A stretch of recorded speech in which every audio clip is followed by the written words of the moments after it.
Hello dear students, welcome back to our channel D triple S B factory.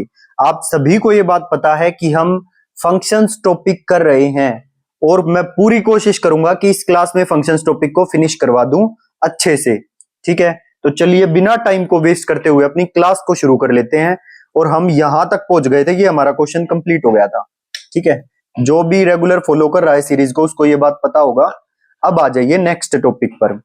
यहां पर हमें क्या बताना है कि एक फंक्शन f है from a to b। f such that a to b एक फंक्शन है। a के अंदर तो n एलिमेंट्स प्रेजेंट हैं और b के अंदर m एलिमेंट्स प्रेजेंट हैं। वो आगे m भी ले सकता, पीछे n भी ले सकता, उससे कोई फर्क नहीं पड़ेगा। ठीक है, यहां पर क्या लिख दिया कि जो a सेट है ना उसके अंदर n एलिमेंट्स हैं और जो b सेट है उसके अंदर m एलिमेंट्स हैं। ठीक है, सो टोटल नंबर ऑफ फंक्शंस निकालने का फॉर्मूला होता है number of elements in b की power number of elements in a, मतलब nb की power na, number of elements in b की power n number of elements in a। I hope इस तरह से आप याद रखोगे, mn से याद मत रखना, उस तरह से कंफ्यूजन हो जाएगा। जितने मतलब जो राइट साइड में है जितने elements number of elements in b इसकी power number of elements in a। So total number of function is equal to number of element in b की power number of element in a। और ये कितना था, m था, तो m की power n answer हो जाएगा क्या, टोटल नंबर ऑफ फंक्शन। तो ये फॉर्मूला ध्यान रखना टोटल नंबर ऑफ फंक्शन का। उसके बाद आ जाओ, तीन केस है हमारे पास, case number 1, case number 2, case number 3। Case number 1 है जब ये m इस n से बड़ा हो, मतलब ये चीज बड़ी हो, ये है केस नंबर 1। केस नंबर 2 है जब ये n बड़ा हो। ठीक है, या ऐसे बोलो कि केस नंबर 1 है जब ये n छोटा हो, छोटे से याद करो। केस नंबर 1 क्या है, जब ये वाला n छोटा था m से। केस नंबर 2 है जब m छोटा था n से। और केस नंबर 3 है जब दोनों के दोनों बराबर हैं। ठीक है, जब नंबर ऑफ एलिमेंट्स डोमेन में छोटे हैं, कम है, वो है केस नंबर 1। देखो number of elements in domain n है ना, और n छोटा है m से। सो केस नंबर 1 है जब number of elements in domain में कम है। और यहां पर है नंबर ऑफ एलिमेंट्स कोडोमेन में कम है, मतलब m छोटा है n से, है ना, तो कोडोमेन में एलिमेंट कम है डोमेन के कंपैरिजन में। ये है केस नंबर 2। और केस नंबर 3 है डोमेन और कोडोमेन दोनों में एलिमेंट सेम है। ठीक है, तो सबसे पहले केस नंबर 1 डिस्कस करते हैं। देखो ऑन टू जब हम चेक करते हैं ना, ऑन टू, तो उसमें हम प्री इमेज को देखते हैं, मतलब बी वाली साइड देखते हैं कि इनकी प्री इमेज एग्जिस्ट कर रही है या नहीं। और जब 1-1 चेक करते हैं, 1-1 में हम ये देखते हैं कि जो सेट ए के अंदर एलिमेंट्स है उनकी इमेज, यूनिक इमेज एग्जिस्ट कर रही है या नहीं। क्लियर। सो 1-1 होने के लिए हम यहां से चलते हैं, उस तरफ चेक करते हैं यूनिक इमेज है या नहीं। और ऑन टू होने के लिए हम इसकी प्री इमेज चेक करते हैं, मतलब बी से चलते हैं और बी के एलिमेंट्स की प्री इमेज चेक करते हैं। ठीक है, तो अब इसी चीज से याद कर लेना, क्योंकि 1-1 में हम इस तरफ से चल रहे हैं, तो 1-1 कंडीशन, तो 1-1 तभी होगा कोई फंक्शन जब इस तरफ कम एलिमेंट्स होंगे उसके कंपैरिजन में या बराबर होंगे। ठीक है, तो 1-1 के लिए इस तरफ यानी कि डोमेन के अंदर कम एलिमेंट्स होने चाहिए कोडोमेन के कंपैरिजन में, या फिर इक्वल होने चाहिए। क्लियर, तभी 1-1 हो सकता। अगर इस साइड ज्यादा एलिमेंट्स हो गए और उस साइड कम एलिमेंट्स हो गए तो कभी 1-1 नहीं हो पाएगा, पहली बात। अब दूसरे केस में आ जाओ, ऑन टू कब हो सकता है फंक्शन, ऑन टू होने के लिए नेसेसरी कंडीशन। अब ये जो बताई है ना कि डोमेन में नंबर ऑफ एलिमेंट्स कम होने चाहिए, ये नेसेसरी कंडीशन है 1-1 होने की। क्या है, 1-1 होने की नेसेसरी कंडीशन है। अब ऐसे ही ऑन टू होने की नेसेसरी कंडीशन क्या है, क्योंकि ऑन टू के लिए हम इधर वाले एलिमेंट्स की चेक करते हैं प्री इमेज एग्जिस्ट कर रही है या नहीं, है ना, तो इधर से हम चलते हैं और चेक करते हैं कि इसमें इसकी प्री इमेज एग्जिस्ट कर रही है या नहीं। सो ऑन टू होने के लिए इस तरफ एलिमेंट्स कम होने चाहिए, ये वाले एलिमेंट्स कम होने चाहिए, इसमें नंबर ऑफ एलिमेंट्स कम होने चाहिए डोमेन के कंपैरिजन में, तभी वो 1-2 हो सकता है, या फिर बराबर हो तब हो सकता है। इधर एलिमेंट अगर ज्यादा हो गए ना तो ऑन टू नहीं हो पाएगा। ठीक है, और जब दोनों तरफ इक्वल एलिमेंट्स हो, मतलब n और m बराबर हो, डोमेन के अंदर एलिमेंट है जो कोडोमेन के अंदर एलिमेंट है वो सेम हो, तो जब 1-1 और ऑन टू दोनों हो सकता है, फंक्शन हो सकता है दोनों। ठीक है, अब यही डिस्कस करेंगे पहली बात कि जब डोमेन के अंदर कम एलिमेंट है, तो जब डोमेन के अंदर कम एलिमेंट होते हो कोडोमेन के कंपैरिजन में, तो वो 1-1 होता है, तो 1-1 होगा इसका मतलब। और 1-1 के अंदर कितने एलिमेंट्स आएंगे, ये फॉर्मूला याद करना आपको, MPN एलिमेंट होंगे, MPN। अब इसको MPN ऐसे याद मत करना, जो छोटा होता है ना, जैसे वन वन के लिए, अब वन वन के लिए कंडीशन ये थी कि डोमेन में एलिमेंट कम होने चाहिए, है ना। तो डोमेन में एलिमेंट कम होने चाहिए तो कोडोमेन में एलिमेंट ज्यादा होंगे या दोनों बराबर होंगे। तो फॉर्मूला कैसे बनता है ये एमपीएन। इस एमपीएन को लिखने के लिए अब सीधी सी बात है, ये तो छोटा था ना, तो छोटा नीचे आएगा और ये बड़ा था तो ऊपर आएगा। एनसीआर होता है ना, तो एनसीआर में कभी भी ऐसा नहीं होता कि एन बड़ा, एन छोटा हो जाए और आर बड़ा हो जाए। एन हमेशा बड़ा होता है एनपीआर और एनसीआर में, ठीक है। तो उसी से आप अंदाजा लगा लोगे कि आपको ये पता चल जाएगा पहले तो कि ये वन वन होगा या नहीं। तो अगर ये छोटा होगा तो वन वन होएगा। तो नंबर ऑफ वन वन कितने होंगे, number of one one functions, तो जो बड़ा है उसको ऊपर लिखेंगे एमपीएन। और इस एमपीएन ये वही परमुटेशन कॉम्बिनेशन वाला पी है। और इस एमपीएन का मैं एक बार आपको फॉर्मूला बता देता हूं जिसको भी नहीं पता हो, क्योंकि कई बच्चे नए होते हैं उनको पता नहीं होता। तो देखो एमपीएन, एमपीएन इसको निकालने का तरीका होता है ऊपर एम फैक्टोरियल और नीचे एम माइनस एन फैक्टोरियल, बस। अगर यही एम सी एन होता तो उसका फॉर्मूला होता है m factorial upon m minus n factorial और डॉट में एन फैक्टोरियल, ऐसे होता है। क्लियर है। तो यहां से क्या निकल के आया देखो, वन वन, वन वन का फॉर्मूला याद रखना एम पी एन, और ये एम क्या है, जो बड़ा है इनमें से, और बड़ा ऑब्वियस सी बात है यही होगा कोडोमेन वाला, तो ये होगा ऊपर और पी और फिर एन होगा नीचे, छोटे वाला नीचे। अच्छा वन वन, जो फंक्शन वन वन नहीं होते वो मैनी वन होते हैं। मतलब टोटल नंबर ऑफ फंक्शंस कितने थे, number of element in b की power number of element a, मतलब एम की पावर एन थे, इसमें से एम पी एन घटा दो तो ये मैनी वन आ जाएंगे, ठीक है। ऑन टू जीरो होंगे क्योंकि ऑन टू के लिए ये वाला छोटा होना चाहिए, लेकिन यहां पर तो एन छोटा है एम से, एम बड़ा है। ऑन टू होने के लिए एम छोटा होना चाहिए था या दोनों बराबर होने चाहिए थे, तो ऑन टू होंगे जीरो। तो इन टू कितने होंगे, तो बाकी जो टोटल नंबर ऑफ फंक्शन थे वे सारे इन टू हो जाएंगे, क्योंकि ऑन टू तो जीरो है, जो ऑन टू नहीं होता वो इन टू होएगा। तो इसका मतलब जितने भी फंक्शन थे वो सभी इन टू होंगे एम की पावर एन। और बाइजेक्टिव, बाइजेक्टिव वो होता है जो वन वन भी हो और ऑन टू भी हो, लेकिन यहां तो ऑन टू कोई भी नहीं है, तो इसलिए बाइजेक्टिव भी कोई भी नहीं होगा, जीरो। आई होप अब समझ में आ गया होगा। तो ये डायग्राम से भी समझा रखा है। देखो ये वाला केस कौन सा है, जब ए के अंदर कम एलिमेंट हो, मतलब डोमेन के अंदर कम एलिमेंट हो। देखो यहां पर कम एलिमेंट लिए हो वन टू, और कोडोमेन के अंदर ज्यादा एलिमेंट हो वन टू थ्री। और जब इधर कम एलिमेंट हो ना और इधर ज्यादा एलिमेंट हो तो वो फंक्शन वन वन हो सकता है, ऑन टू नहीं होगा कभी भी। अगर ऑन टू होगा तो फिर इधर कम एलिमेंट होंगे उधर ज्यादा एलिमेंट हो गया, दोनों बराबर होंगे, ठीक है। तो ये वन वन का फॉर्मूला याद कर लेना। Number of one one function निकालने का तरीका इस तरह से, एलिमेंट गिवन हो कि सेट ए के अंदर नंबर ऑफ एलिमेंट थे एन और सेट बी के अंदर नंबर ऑफ एलिमेंट थे एम, तो नेसेसरी कंडीशन वन वन होने की ये है कि number of elements in A वो कम होंगे number of elements in B के कंपैरिजन में, या दोनों बराबर होंगे। Is it clear. और one one, number of one one function का फॉर्मूला है एम पी एन, मतलब जो बड़ा है वो ऊपर पी एन, ठीक है। और many one, many one total में से एम पी एन घटा दो।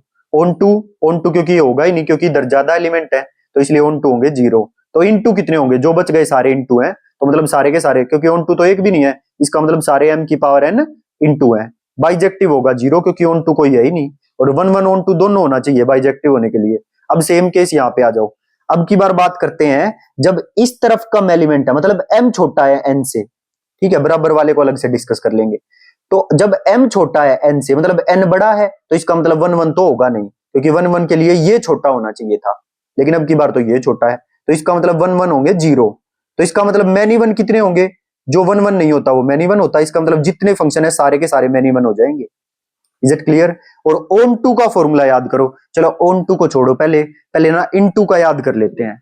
और ये इन टू का फॉर्मूला जिसको याद हो गया उसको ऑन टू का अपने आप ही हो जाएगा, ठीक है।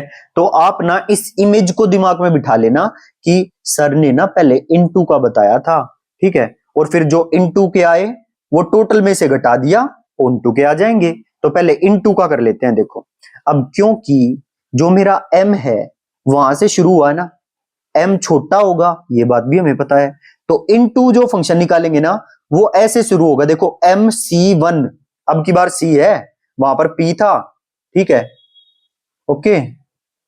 क्या है देखो MC1 और फिर M-1 और इसकी पावर n, फिर बीच में माइनस MC2 और M-2, मतलब ये MC2 ले रहे हैं ना, तो M-2 गुणा में करना है और इसकी पावर n चलेगी। और याद रखना n बड़ा होगा, इस वाले केस में n बड़ा है और m छोटा है, तभी तो इसमें ऑन टू आया और 110 हुआ। दोबारा सुनो, ऑन टू जब होगा जब कोडोमेन में कम एलिमेंट होंगे, इधर कम एलिमेंट होंगे और एक ही साइड ज्यादा एलिमेंट होंगे, ठीक है।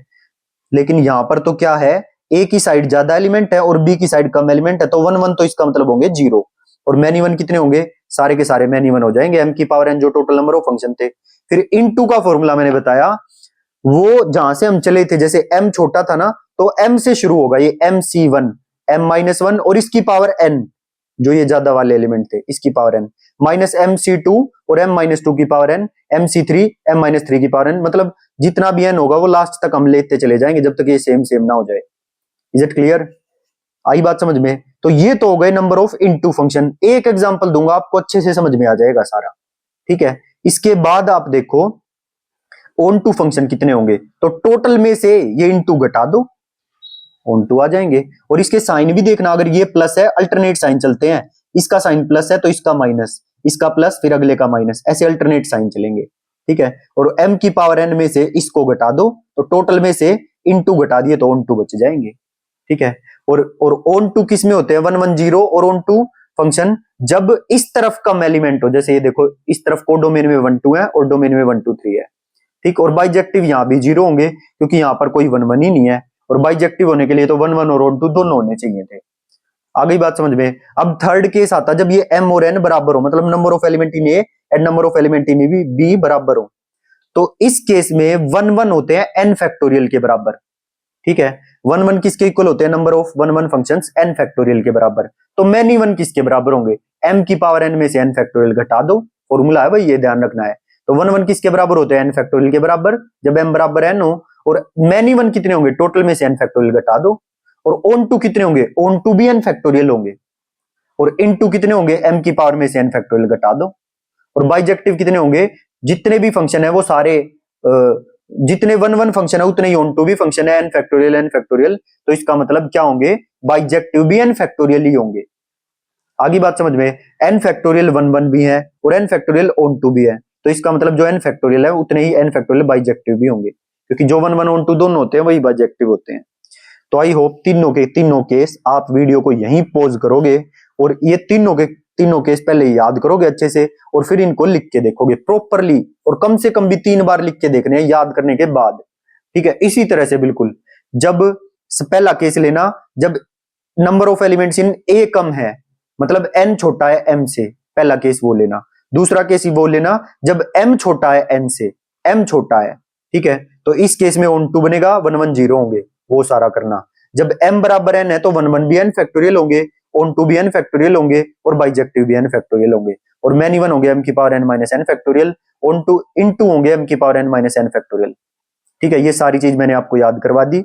अब आ जाइए आगे, ये तो था रट टू मार फॉर्मूले, ठीक है, ये रट लो बस फॉर्मूले। अब थोड़ा थोड़ा मैं आपको एक्सप्लेन भी करना चाहता हूं कुछ क्वेश्चंस के थ्रू, ताकि कुछ घुमा फिरा के अगर आपके कान को पकड़ ले तो भी आप क्वेश्चन को सोल्व कर पाओ।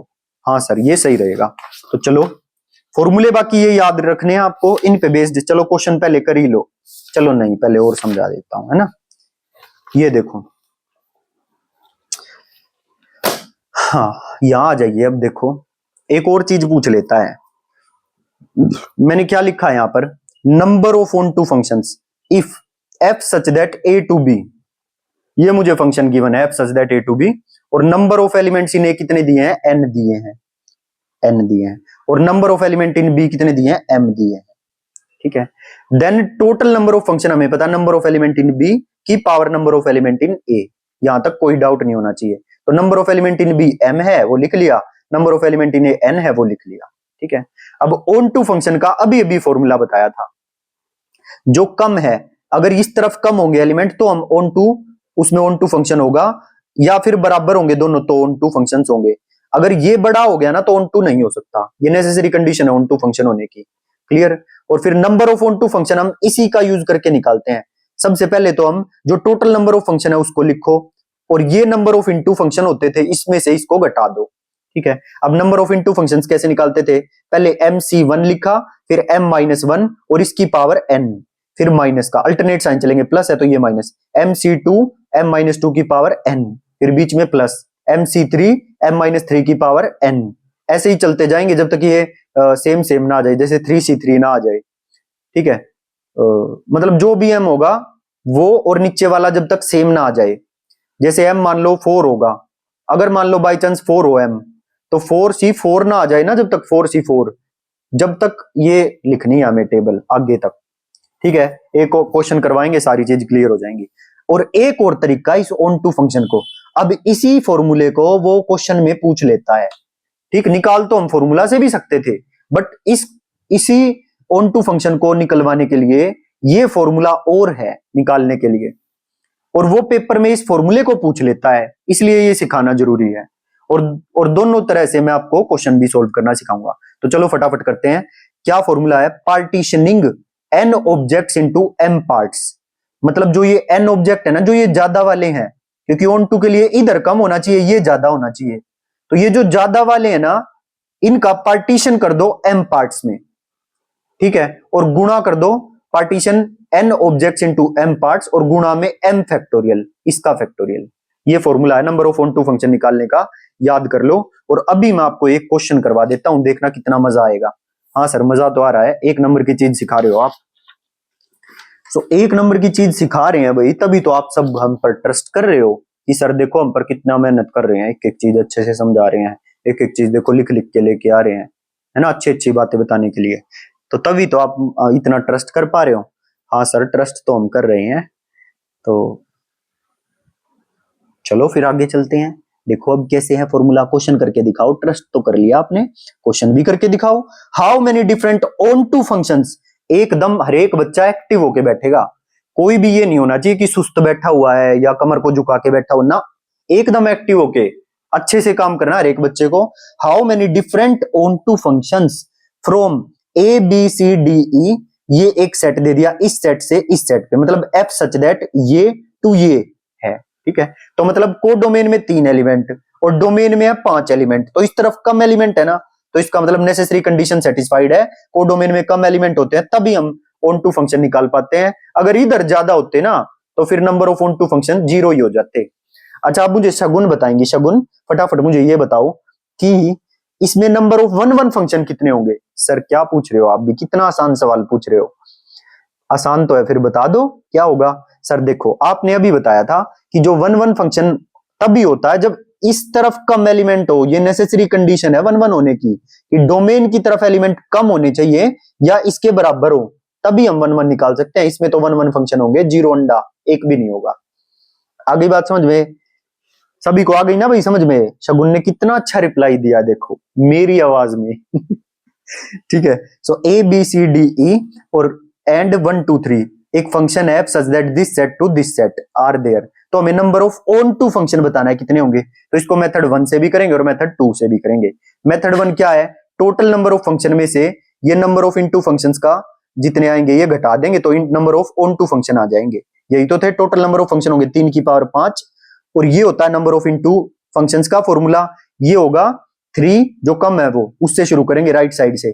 3c1 3 माइनस 1 की पावर कितने, ये 5, 3 माइनस 1 की पावर 5 माइनस अल्टरनेट साइन चलेंगे 3c2 3 माइनस 2 की पावर 5, फिर माइनस लगाया था आगे प्लस लगेगा 3c3 3 माइनस 3 की पावर 5। इससे आगे नहीं जाएंगे क्योंकि देखो ये सेम सेम आ गए और इसी को ये 0 बन गया, इसके आगे तो क्या ही जाएंगे। ठीक है, तो अब इसको सोल्व करो। जैसे ये 3c1 है, और एक बात ध्यान रखना, एक और चीज मैं आपको बता देता हूं, वैसे तो बाइनोमियल थ्योरम आपको करनी नहीं है। जैसे nc1 है ना, nc1, तो उसका आंसर n ही आता है। जैसे 3c1 3 आएगा, 4c1 4 आएगा, 5c1 5 आएगा, 8c1 8 आएगा।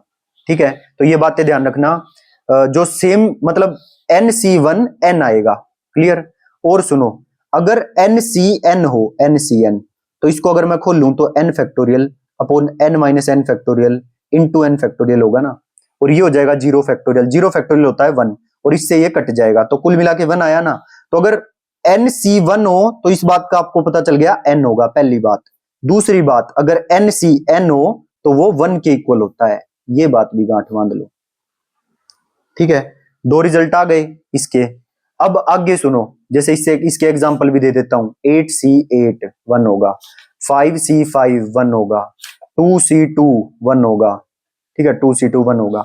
अब और सुनो, जब जैसे लगातार नंबर वाले आ जाएं, जैसे 5C4 और ऊपर हमेशा बड़ा ही होगा, है ना, नीचे छोटा, ऐसा नहीं हो सकता कि ऊपर छोटा और नीचे बड़ा, ना, ऊपर बड़ा नंबर होगा। अब ये देखो साथ साथ वाले नंबर है ना, 5 और 4 दोनों साथ साथ वाले नंबर है ना, तो इनका आंसर क्या होगा, एक तो निकाल के दिखा देता हूं, 5 फैक्टोरियल। अब क्योंकि कॉम्बिनेशन है तो 5 - 4 का फैक्टोरियल भी आएगा और साथ में 4 फैक्टोरियल भी आएगा, तो 5 गुणा में 4 फैक्टोरियल, इसको ऐसे लिख सकते हैं। और ये हो गया 1 का फैक्टोरियल और ये हो गया 4 का फैक्टोरियल, तो ये कट गया ना, तो कितना आया 1। तो जब भी हम हमारे पास ऐसे साथ साथ वाली वैल्यू आ जाए, जैसे 5C4 है तो इसका आंसर 5 होगा, जैसे 6C5 है तो इसका आंसर 6 होगा, 11C10 है तो इसका आंसर 11 होगा, डायरेक्ट लिख सकते हो आप। तो NCN-1 है ना, NCN-1 मतलब इससे कम, NCN-1 किसके इक्वल होगा, N के ही इक्वल होगा। अब बोलो समझ में आया या नहीं। जैसे और एग्जांपल देखो, 8C7 8 के ही बराबर होगा, ठीक है, तो अगर सेम सेम हो तो 1 आएगा। Is it clear? अच्छा एक और करते हैं, NC0 वाला जिसमें 0 हो। ये NC1 वाला तो समझ लिया N होएगा, NCN वाला भी समझ लिया 1 होएगा, और NCN-1 वाला भी समझ लिया N होएगा। अब NC0 कर निकाल के देखते हैं, देखो N factorial upon N-0 factorial और डॉट में 0 फैक्टोरियल, ये तो कट गया ना, कुछ घटा ही नहीं, 0 घटा तो मतलब N फैक्टोरियल ही है, ये कट गया, और 0 फैक्टोरियल 1 होता तो 1 आएगा। तो NC0 की वैल्यू भी याद कर लो, ये सारी चीजें याद करनी है आपको। NC0 की वैल्यू होगी 1, तो NC0 की वैल्यू 1, NCN की वैल्यू 1, NC1 की वैल्यू होगी N के ही इक्वल, और जो साथ साथ वाले होंगे NCN-1 वाले जैसे 5C4 8C7 उन सब की वैल्यू होगी N ही होगी। क्लियर? तो ये चार चीजें याद कर लेना भाई, ये बाइनोमियल की है। बाइनोमियल आपको करना नहीं है, बट छोटी छोटी चीजें तो पता होनी ही चाहिए, ठीक है, क्योंकि इनका यूज रहता है। अब आ जाओ आगे, एक बार मैं पानी पी लेता हूं, आपको भी किसी को पीना हो तो पी सकते हो।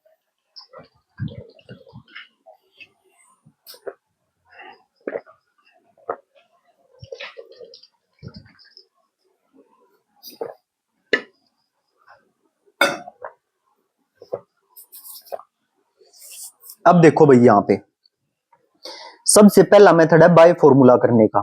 टोटल नंबर ऑफ फंक्शन होंगे 3 की पावर 5, है ना, यही तो होता है number of element in set B की power number of element in set A 3 की पावर 5, माइनस ये होता है नंबर ऑफ इनटू फंक्शंस का फॉर्मूला। पहले जैसे नंबर ऑफ ऑन टू के लिए नेसेसरी कंडीशन क्या है, इधर की साइड कम एलिमेंट होने चाहिए, तो ये कितने हैं 3, उस कम वाले को ही उठाना है पहले 3C1, और पावर में चलेगी ये जितने नंबर ऑफ एलिमेंट ये होंगे, तो 3C1 3 - 1 की पावर 5, ये चलेंगे पावर में, जो ज्यादा है वो पावर में चलेगी। फिर ये प्लस था, ये माइनस, 3C2 3 - 2 की पावर 5 प्लस 3C3 3 - 3 की पावर 5। अब देखो NC1 टाइप का है तो ये 3 आ जाएगा इसका आंसर, 3 में से एक गया 2, 2 की पावर 5 32, ये साथ साथ वाले हैं, 3C2 है ना, तो 3 आएगा इसका आंसर। 3 में से 2 गया 1, इसकी पावर 5 है तो 1 नहीं आएगा। अच्छा 3 में से 3 गया 0, पूरे को 0 बना देगा 0। सोल्व कर दो, 32 दूनी 32 और ये है 32 तिया, तो सोल्व करने ना, और उससे 96 आएगा ये, और 96 में से 3 घटा देंगे तो 93 आएगा। तो 3 की पावर 5 में से 93 गए, तो 3 की पावर 5 निकालना पहले तो, और फिर उसमें से 93 घटा दोगे तो 150 आंसर आएगा। आ गई बात समझ में भाई? आई होप सभी को आ गई होगी, ठीक है। तो चलिए आगे चलते हैं। अब मेथड नंबर 2, मेथड नंबर 2 पे आ जाइए एक बार।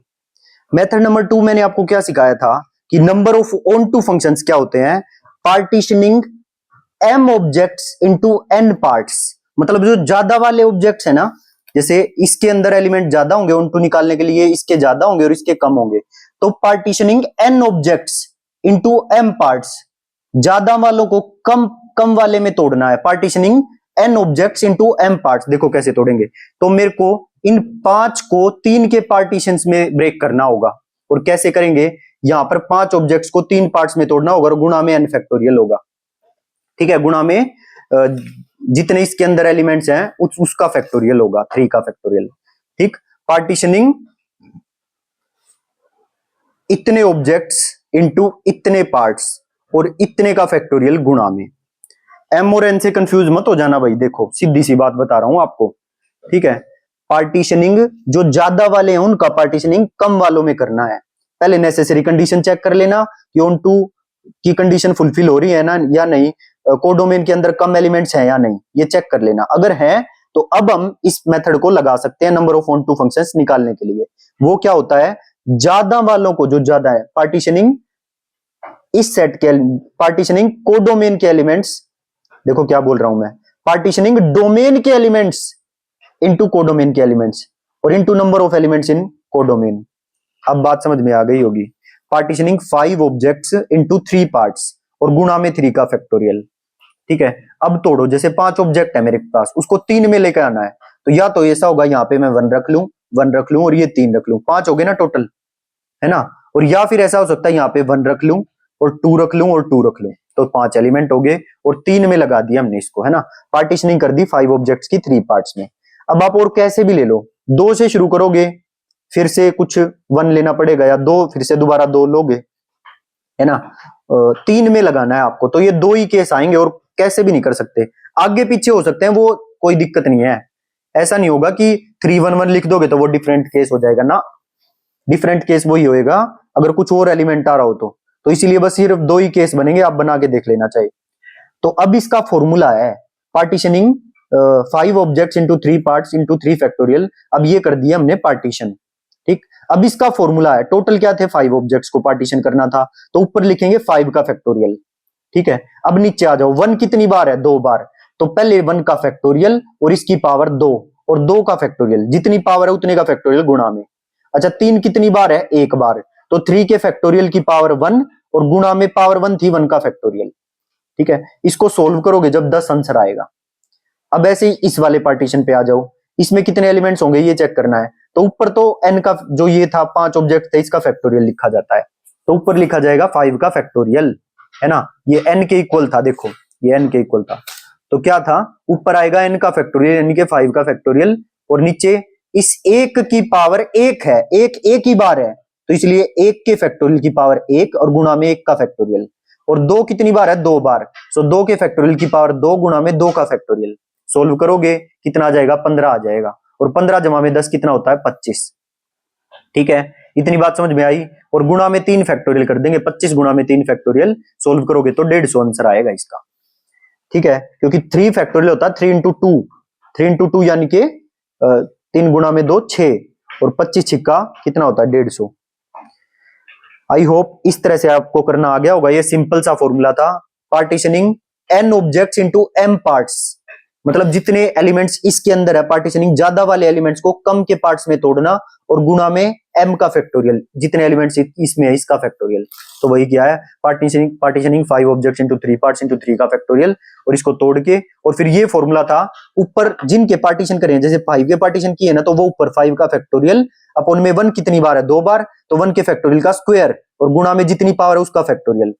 3 कितनी बार है, 1 बार, 3 के फैक्टोरियल की पावर 1 गुणा में 1 का फैक्टोरियल, सोल्व कर दो 10 आ जाएगा। फिर इसके में कितने एलिमेंट होंगे, तो 5 का फैक्टोरियल, 1 कितनी बार है, 1 बार, 1 के फैक्टोरियल की पावर 1 गुणा में 1 फैक्टोरियल, और 2 कितनी बार है, 2 बार, तो 2 के फैक्टोरियल का स्क्वायर गुणा में 2 फैक्टोरियल, सोल्व कर दोगे 15 आ जाएगा, टोटल करोगे 25 आ जाएगा। और 25 गुणा में ये भी करना है, 25 गुणा में m का फैक्टोरियल, यानी कि 25 गुणा में 3 का फैक्टोरियल करोगे 150 आंसर आ जाएगा, ठीक है। जब इस वाले मेथड से सोल्व किया तो भी 150, इस वाले मेथड से सोल्व किया तो भी 150। आ गई भाई बात समझ में? आई होप हर एक बच्चे को बात समझ में आ रही होगी। हाँ जी सर आ रही है, ठीक है। तो बाकी निकलवाए आपसे कि निकाल के बताओ number of onto function, तो आप फॉर्मूला से ही निकाल देना, कोई दिक्कत नहीं है, ठीक है। ये तो मैंने आपको बता दिया कि किस तरह से फॉर्मूले का एप्लीकेशन है, ओके। और ये फॉर्मूला होता है, ये डायरेक्ट क्वेश्चन में पूछ लेता, तो इसको भी याद रखना। Partitioning n objects into m parts, मतलब ज्यादा वाले जो ऑब्वियस सी बात है ऑन टू निकलवा रहा है, तो इधर कम होंगे और इधर ज्यादा होंगे, तो ज्यादा वालों को कम के पार्टीशन में तोड़ना है। जैसे इधर 5 थे तो इन 5 को 3 के पार्टीशन में तोड़ना है। आ गई बात समझ में? हाँ जी सर आ गई अच्छे से। अब देखो भाई number of one one function, ये चीज आपने डायरेक्ट फॉर्मूला याद कर लिया था कि जो बड़ा होगा, जैसे number of one one function की नेसेसरी कंडीशन क्या थी, इसमें कम एलिमेंट होने चाहिए, इसमें ज्यादा एलिमेंट होने चाहिए, मतलब इधर कम एलिमेंट होने चाहिए। अगर मैं इसकी कार्डिनैलिटी को m मान लूं, इसके नंबर ऑफ एलिमेंट को m मान लूं और इसके नंबर ऑफ एलिमेंट को n मान लूं, तो फॉर्मूला क्या बनेगा, इधर जो ज्यादा है वो ऊपर लिखा जाएगा n और इधर जो कम था वो नीचे लिखा जाएगा npm। ठीक, और कंफ्यूजन अब बिल्कुल ही खत्म कर दूंगा फॉर्मूले की आपकी। सिंपल देखो क्या देखना होता है, जैसे ये फंक्शन f है, ये a है, ये b तक जा रहा है, ठीक है, और इसके अंदर मैंने m एलिमेंट्स लिए हैं। डोमेन के अंदर कितने एलिमेंट है m, तो मैंने a1 a2 and so on up m लिख लिया। और b के अंदर कितने एलिमेंट है n, b1 b2 and so on up bn लिख लिया। ठीक है, और 1 1 वही होता है जो एक जगह पर मैप हो, यूनिक पर मैप हो। Every element has unique image, मतलब कोई इस b1 पे मैप हो गया तो कोई और इस b1 पे मैप नहीं होगा। ये 1 1 होने की कंडीशन है कि हर एक एलिमेंट यूनिक इमेज पर मैप होगा। ठीक है, तो इस 1 को शुरुआत करते हैं हम इस a1 से। इस a1 को जाने के लिए कितने ऑप्शन है, तो ये a1 को मैप होने के लिए n ऑप्शन है। इस पे भी मैप हो सकता है, इस पे भी, इस पे भी, इस पे भी, इस पे भी। ठीक है, मैंने मान लिया इस पे मैप हो गया, तो ये लिख लिया इसके पास कितने ऑप्शन थे, n ऑप्शन थे मैप होने के। अच्छा, फिर a2 के पास कितने ऑप्शन बचे, इसके पास सर n-1 ऑप्शन बचे, क्योंकि ये तो इसने घेर लिया। तो a2 के पास जाने के है n-1 ऑप्शन, a3 के पास जाने के फिर n-2 ऑप्शन हो गए। ऐसे ही करते करते आते जाओ, तो am के पास जाने के लिए an-m-1 ऑप्शन बचेंगे। क्यों, क्योंकि इधर कम एलिमेंट है ना, इधर कम एलिमेंट है, मतलब m की वैल्यू कम है। ठीक है, और n की वैल्यू ज्यादा है, तो इसलिए am के पास n-m-1 ऑप्शन बचेंगे। अभी के लिए बस अब इतना ध्यान रख लो। तो टोटल नंबर ऑफ 1 1 फंक्शन कितने हुए, n गुणा में n-1 गुणा में n-2 गुणा में n-m-1। अब एग्जांपल देखो, उसी से क्लियर हो जाएगा कि नंबर ऑफ 1 1 फंक्शन कैसे निकालने हैं। एक तो तरीका फॉर्मूले का, एक तरीका ये मैनुअली, और जिसको ये मैनुअली तरीका आ गया ना, वो क्वेश्चन कितना भी घुमा ले आप उसका आराम से जवाब दे पाओगे। देखो कैसे क्वेश्चन दिया उसने, how many different 1 1 functions from 1 2 3 4 5 to a b c d e f, ये 6 हैं, ये 5 हैं, तो मतलब डोमेन के अंदर कम एलिमेंट है और को डोमेन के अंदर ज्यादा एलिमेंट है, तो 1 1 फंक्शंस होंगे। ठीक है, आर देयर सच दैट, एक कंडीशन दे दी कि f1 बराबर में b है, ये फिक्स है। ठीक है, अब बताओ, अब फॉर्मूले से अगर कोई निकालेगा ना गलत आंसर आएगा इसका, क्योंकि इसने एक एलिमेंट को फिक्स कर दिया कि जो 1 है वो b पे ही मैप करता है। ठीक, तो अब इसको मैनुअली करना देखो कितना आसान है।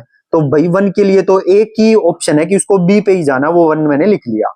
ठीक है, ये ऑप्शंस लिखने होते हैं कि कितने पे जा सकता है ये, तो इसके लिए तो b पे ही जाना है, इसको एक ही ऑप्शन है तो एक लिख लिया।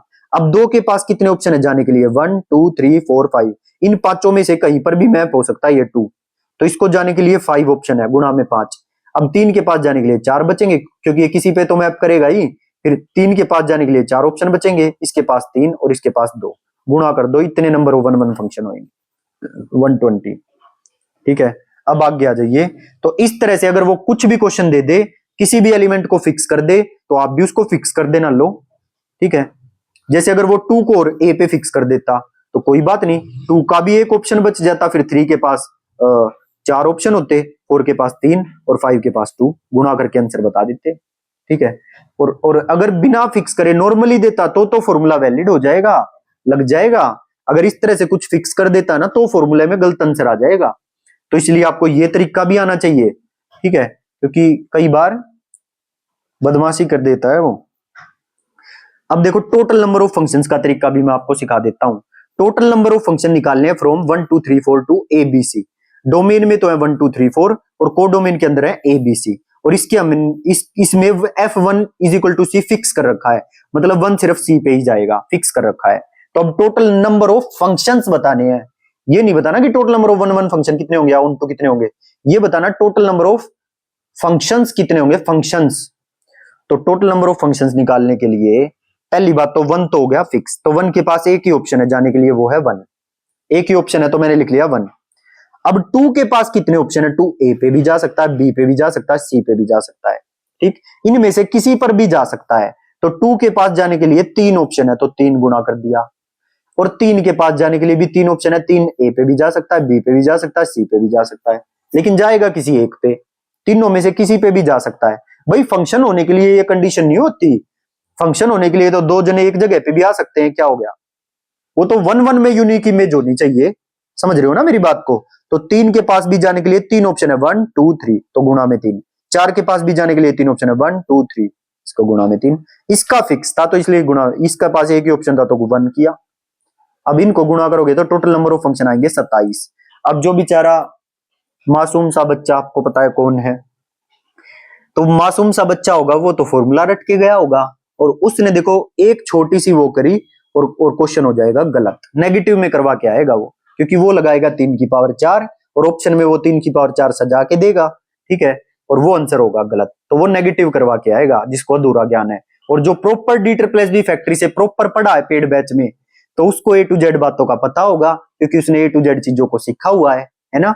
तो क्या होएगा, फॉर्मूला काम नहीं आएगा, अब मैनुअली चलना पड़ेगा। F1 is equal to c fix है, ये 3 जगह जा सकता है तो गुणा में 3, ये भी 3 जगह जा सकता है गुणा में 3, ये भी 3 जगह जा सकता है गुणा में 3, तो टोटल नंबर ऑफ फंक्शन होंगे 27।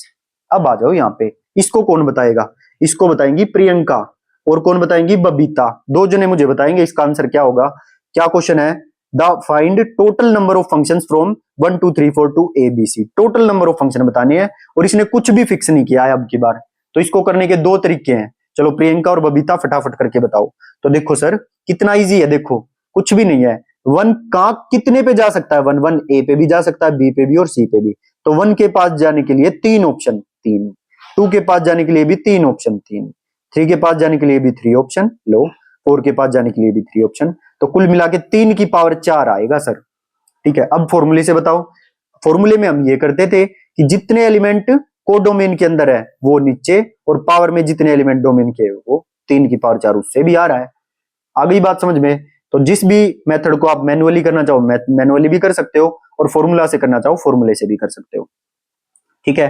अब और एक क्वेश्चन और करवा रहा हूं मैं, ऑन टू फंक्शंस निकालना फॉर्मूले से, फिर इसके बाद हम चलेंगे इनवर्स ऑफ अ फंक्शन पे। ये देखो, ठीक है, क्या गिवन है ये देखो, f such that a to b मुझे गिवन है और ये a के नंबर ऑफ एलिमेंट दिए हैं 4 और b के नंबर ऑफ एलिमेंट दिए हैं 3, तो ये बताया था कि 1 1 होने के लिए इधर कम एलिमेंट होने चाहिए और ऑन टू होने के लिए कोडोमेन में कम एलिमेंट होने चाहिए, और यहाँ पे कम एलिमेंट किस में है, कोडोमेन में, इधर कम एलिमेंट है, तो ऑन टू तो होंगे 1 1 नहीं होंगे, क्योंकि 1 1 होने के लिए यहाँ कम एलिमेंट होने चाहिए थे, लेकिन यहाँ तो 4 एलिमेंट है और उधर 3 है, ठीक है, तो 1 1 तो होंगे 0।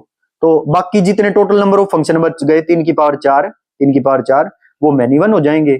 इनटू निकालो पहले, number of into function formula है जो कम है, अब क्योंकि ऑन टू होंगे तो इनटू भी होंगे, सो 3c1 जो छोटा उसको लेना 3c1 और पावर में जो बड़ा है वो रहेगा 3 - 1 की पावर 4 माइनस 3c2 3 - 2 की पावर 4 3c3 3 - 3 की पावर 4, और टोटल क्या है, ऑन टू निकालने के लिए टोटल में से ये इनटू घटा दो, टोटल है 3 की पावर 4 और ये इनटू घटा दो, ऑन टू आ जाएंगे, ठीक है। तो इस तरह से आप कर सकते हो डील, आपको फॉर्मूले पता होने चाहिए भाई, इसमें वीडियो को पॉज करके अच्छे से फॉर्मूले करो और जो ये क्वेश्चन करवाए इनको खुद करके देखो एक बार रफ कॉपी में। अब आ जाइए इनवर्स ऑफ फंक्शन पर, ये टॉपिक बचा इनवर्स ऑफ फंक्शन, एक 1.5 पेज का है, फटाफट इसको कंप्लीट कर लेते हैं, और फिर है कंपोजिशन ऑफ फंक्शन, कुछ भी नहीं है कंपोजिशन में भी।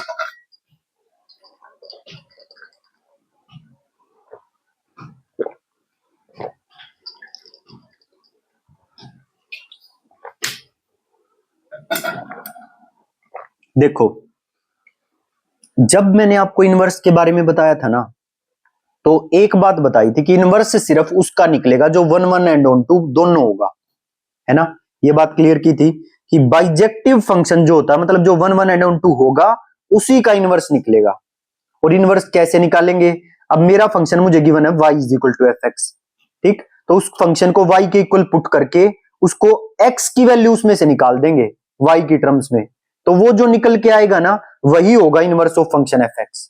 क्वेश्चन से आपको और क्लियर हो जाएगा।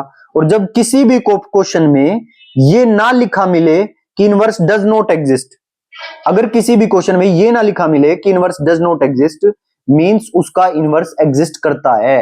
अगर ऑप्शन में ये नहीं लिखा ना किसी फंक्शन में कि इनवर्स डज नॉट एग्जिस्ट, तो इसका मतलब उसका इनवर्स एग्जिस्ट करता है, बस इनवर्स निकाल के दे दो, आप टाइम वेस्ट मत करो।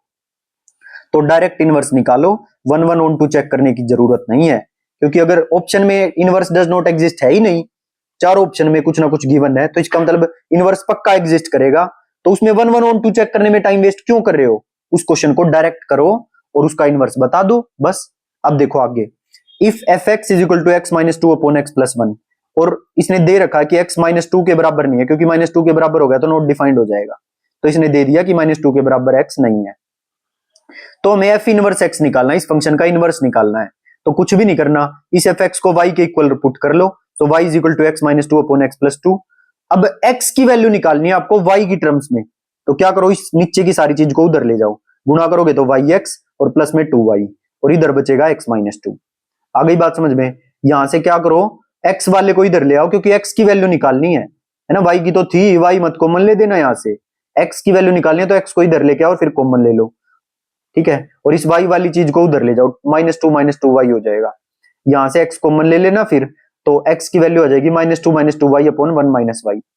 अब सर 1 माइनस वाई क्यों करी, क्योंकि इसके भी माइनस था, इस पे भी माइनस था, तो मैंने नीचे से माइनस कॉमन ले दिया, y माइनस की जगह हो गया 1 माइनस वाई, और उस माइनस से ये वाले माइनस कट गए, ठीक है। सो देखो x की वैल्यू आ गई इस y की टर्म्स में, सो f इनवर्स x पता है क्या होगा, 2 plus 2x upon 1 minus x, ये होगा, ठीक है। वो आपको लिखने की जरूरत नहीं है, ऑप्शन में ही पता चल जाएगा, बस इस y की जगह x कर देना, वही फंक्शन f का इनवर्स होगा। सो फंक्शन f का इनवर्स क्या होगा, 2 plus 2x upon 1 minus x, x is not equal to 1, क्योंकि 1 के इक्वल हुआ तो नॉट डिफाइंड हो जाएगा। Is it clear? अब आ जाइए नेक्स्ट क्वेश्चन की तरफ। भाई 1 सेकंड देना बस मुझे, 1 सेकंड, फिर करते हैं शुरू, तब तक आप इस क्वेश्चन को पढ़ो।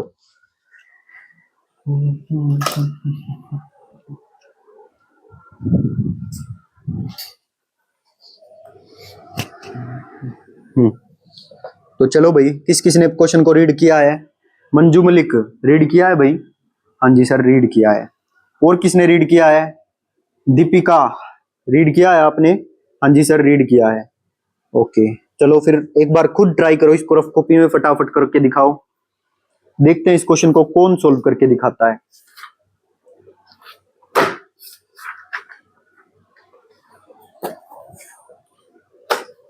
हाँ जी तो देखो, let a is equal to a set, मुझे क्या गिवन है, इस सेट के अंदर वे सभी रियल नंबर हैं जो 0 या 0 से बड़े हैं। ए सेट के अंदर वे सभी रियल नंबर हैं जो 0 या 0 से बड़े हैं, ठीक है। A function f such that a to a defined by fx is equal to x square, और फंक्शन को किस तरह से डिफाइन किया गया है, fx is equal to x square के टाइप में डिफाइन किया गया है। Which one of the following is correct, the function does not have an inverse, f is its own inverse, the function has an inverse but function f is not its own inverse, none of these। so एक बात बताओ, अगर मैं if fx को y के equal put कर सकता हूं ना, y is equal to fx होता है, so y is equal to x square, parabola की इक्वेशन नहीं आ गई सर? पैराबोला की तो इक्वेशन आ गई, लेकिन हमने इसके अंदर जो x है वो सिर्फ greater than equal to 0 put करना है। तो इसका ग्राफ देखो फटाफट, तो अगर मैं x लेस देन 0 भी पुट कर पाता इस इक्वेशन में तो इधर का ग्राफ भी बनता, लेकिन अभी सिर्फ x greater than equal to 0 put करना है, तो सिर्फ इधर वाला ग्राफ बनेगा पैराबोला का, और जिसका स्क्वायर होता है पैराबोला उसी पे टिकता है, और जैसे y पॉजिटिव है, x का स्क्वायर है, तो x एक्सिस पे टिकेगा पैराबोला, और y पॉजिटिव है तो ऊपर की तरफ मुंह होगा इसका, अगर y नेगेटिव होता तो इसका नीचे की तरफ मुंह होता। बस इतनी सी बात थी, ठीक। अब 1 1 ऑन टू चेक करने का तरीका ग्राफ से मैंने आपको बता रखा है, क्या है देखो, 1 1 का तरीका ये है कि एक एक्स एक्सिस के पैरेलल लाइन ड्रॉ करके देख लो, अगर वो उस ग्राफ को एक ही पॉइंट पर कट करे तो इसका मतलब वो 1 1 होगा। तो मैंने कहीं पर भी लाइन ड्रॉ करके देख लो, इस ग्राफ को एक ही पॉइंट पर कट करेगी तो इसका मतलब 1 1 तो होगा। अब बात आती है ऑन टू की। अब ऑन टू के लिए हम चेक करते हैं कि इसमें हर एक एलिमेंट की प्री इमेज एग्जिस्ट करती है या नहीं, मतलब जो रेंज सेट है वो पूरे कोडोमेन के बराबर होना चाहिए, रेंज सेट। आ रही है बात समझ में? और इसका रेंज सेट कोडोमेन क्या दे रखा है, ए सेट दे रखा, मतलब सिर्फ f such that a to a है, मतलब सिर्फ ग्रेटर देन इक्वल टू 0 वाले पॉइंट्स हैं, ठीक है। और इसके रेंज में यही आ रहे हैं देखो, तो सिर्फ इसके रेंज में जैसे हम ग्रेटर देन इक्वल टू 0 वाले पॉइंट पुट करेंगे, तो यहां पर भी अगर वो रियल दे देता ना तो हम कह सकते थे कि भाई इनकी प्री इमेज नहीं मिल रही, लेकिन अब की बार इसने a टू a ही दिया है, कोडोमेन सेट वही ग्रेटर देन इक्वल टू 0 वाले पॉइंट्स है सिर्फ, और वे ग्रेटर देन इक्वल टू 0 वाले सारे पॉइंट मिल रहे हैं 0 से ऊपर के, क्योंकि देखो ग्राफ सारा ऊपर की तरफ है। आ गई बात समझ में? तो ये वाला जो फंक्शन है वो 1 1 भी होगा और ऑन टू भी होगा, दोनों होगा, 1 1 and onto, so inverse exist. भाई एक बात बताओ, 1 1 तो इजी सा था, 1 1 में तो कोई दिक्कत होगी नहीं, बस जो ग्राफ है वो बनाना आना चाहिए था आपको। अब क्योंकि उसने ये बोला था कि सेट के अंदर जो पॉइंट्स हैं वो सारे x greater than equal to 0 के हैं, और x greater than equal to 0 put करोगे तो पैराबोला सिर्फ इस तरफ का बनेगा, उस तरफ का थोड़ी बनेगा, ठीक है। और यहां पर भी इसने सारे वे पॉइंट ले लिए जो ग्रेटर देन इक्वल टू 0 है ओ डोमेन के, तो भाई सारे वे पॉइंट ले लिए, तो इसका मतलब हम नीचे वाले पॉइंट्स को थोड़ी चेक करेंगे। कोडोमेन सिर्फ इतना हिस्सा है, इतने से पार्ट के जो कोडोमेन का ये पार्ट है ऊपर वाला पॉजिटिव वाला, सिर्फ उनकी प्री इमेज मुझे चाहिए, और उनकी प्री इमेज है ही, क्योंकि देखो ऊपर ऊपर पूरा ग्राफ मिल रहा है। तो इसका मतलब ये 1 1 भी होगा और 1 2 भी होगा और इनवर्स भी एग्जिस्ट करेगा। तो इसका इनवर्स कैसे निकालेंगे, y के इक्वल पुट कर लेंगे, y is equal to x square, तो x किसके इक्वल हो जाएगा, अंडर रूट y के, क्लियर है। और इनवर्स किसके बराबर होगा, फिर ये f इनवर्स x को ऐसे डैश से भी रिप्रेजेंट कर लेते हैं, -1 से भी ऊपर पावर -1 लगा के, तो इनवर्स को वैसे भी दिखाते हैं और डैश लगा के भी दिखाते हैं, ठीक है। तो f इनवर्स x किसके बराबर होगा, अंडर रूट x के बराबर होगा, and x must be greater than equal to 0, क्यों, क्योंकि अंडर रूट फंक्शन डिफाइन ही तब होगा जब x greater than equal to 0 होगा, ठीक है। और वैसे भी हम जो ये सोल्व किया है वो x greater than equal to 0 के लिए ही सोल्व किया है, क्योंकि दे ये रखा था डोमेन। तो सी ऑप्शन इज करेक्ट, ये राशि देख लो भाई। The function has an inverse but f is not its own inverse, inverse तो एग्जिस्ट करता है फंक्शन का, बट वो फंक्शन खुद का इनवर्स नहीं है, सेल्फ इनवर्स नहीं है, ठीक है, क्योंकि इसका इनवर्स क्या आ रहा है, अंडर रूट x आ रहा है, एक्स स्क्वायर थोड़ी आ रहा है, तो सेल्फ इनवर्स नहीं है, बट इनवर्स एग्जिस्ट करता है डोमेन के अंदर। अब आ जाइए आगे, कंसीडर द फॉलोइंग स्टेटमेंट्स, तो ये 3 स्टेटमेंट इसने दिया, बताना है कौन कौन सी ठीक है। तो fx is equal to x cube, अब इस एक्स क्यूब का ग्राफ तो हम कितनी बार कर चुके हैं, देखो ये ग्राफ बनता है इसका ऊपर की तरफ ऐसे, y is equal to x cube का ग्राफ ऐसे ऊपर की तरफ बनता है, x belong to real number, और पूरे का पूरा रियल नंबर पे बात करनी है, तो इसकी रेंज हमें पता है, देखो क्योंकि पूरा ऊपर की तरफ भी ग्राफ जाता जा रहा है और नीचे भी सारा ग्राफ नीचे की तरफ भी है, तो इसका मतलब रेंज होगी पूरी -∞ टू इन्फिनिटी, या बोलो रियल नंबर, पहली बात। दूसरी बात, fx is equal to sine x मुझे गिवन है, और x केवल 0 से 2 पाई के बीच का लेना है, तो x 0 से 2 पाई के बीच का आ जाओ, 0 पे 0 होता है, पाई पे 0 होता है और 2 पाई पे 0 होता है, ठीक है। तो ग्राफ बनेगा इधर से चलेगा, पाई पे 0, फिर नीचे, फिर ऊपर 2 पाई पे फिर से 0, और 1 1 चेक करने के लिए अगर मैं इसके पैरेलल लाइन ड्रॉ करूं x एक्सिस के, तो 2 पॉइंट पे कट कर रही है, तो 1 1 तो होगा नहीं। अब क्योंकि जो x है वो बिटवीन 0 टू 2 पाई है, तो पहली बात तो ये हुई कि इसकी रेंज निकल के आ गई क्लोज्ड इंटरवल -1 to 1, क्योंकि अभी हमें 1 1 2 नहीं बताना था, अभी सिर्फ रेंज बतानी है, ये फंक्शन और इसकी रेंज, ठीक है। तो इसकी रेंज आई थी -∞ टू इन्फिनिटी, और साइन एक्स की रेंज आई है क्लोज्ड इंटरवल -1 to 1, क्योंकि देखो ये जो ग्राफ है ये -1 के बीच में ही घूमता है, -1 से 1 के बीच में ही, इस तरह से, ठीक है। अब e की पावर x की और रेंज देखनी है, x belong to real number पे, तो e की पावर x की रेंज हमें पता है, इस तरह से ग्राफ उठता है ये, और 0 इंक्लूड नहीं होता, ओपन 0 टू इन्फिनिटी, इसकी रेंज ये है। अब क्वेश्चन देखो क्या, which of the above function have inverse defined on their ranges, range पे बताना है कि किसका इनवर्स डिफाइंड है किसका नहीं, उसकी रेंज में बताना, पूरे आर पे नहीं बताना, उसकी रेंज में बताना है। तो इसकी रेंज तो पूरा रियल नंबर है, और एक ही पॉइंट पर ये कट करती है, और वाई एक्सिस देखो हर एक एलिमेंट की प्री इमेज एग्जिस्ट करती है इसकी, क्योंकि हर एक एलिमेंट इसकी रेंज में है, तो इसका मतलब ये 1 1 भी होगा, ऑन टू भी होगा, इनवर्स भी एग्जिस्ट करेगा, पहली बात। दूसरा, साइन एक्स बताओ, ये 1 1 ही नहीं है भाई, इसके पैरेलल लाइन खींची तो ये 2 पॉइंट पर कट कर रही है पैरेलल लाइन, तो इसका मतलब 1 1 तो ये होगा नहीं। अब ऑन टू होगा, क्योंकि इसकी रेंज में ही बात करनी है, ऑन टू बिल्कुल होगा, क्योंकि इसकी रेंज -1 to 1 के बीच में ही है, और ग्राफ ये -1 to 1 के बीच में ही रह रहा है, तो हर एक एलिमेंट की प्री इमेज तो एग्जिस्ट कर जाएगी, बट 1 1 नहीं होगा, तो not 1 1, inverse does not exist.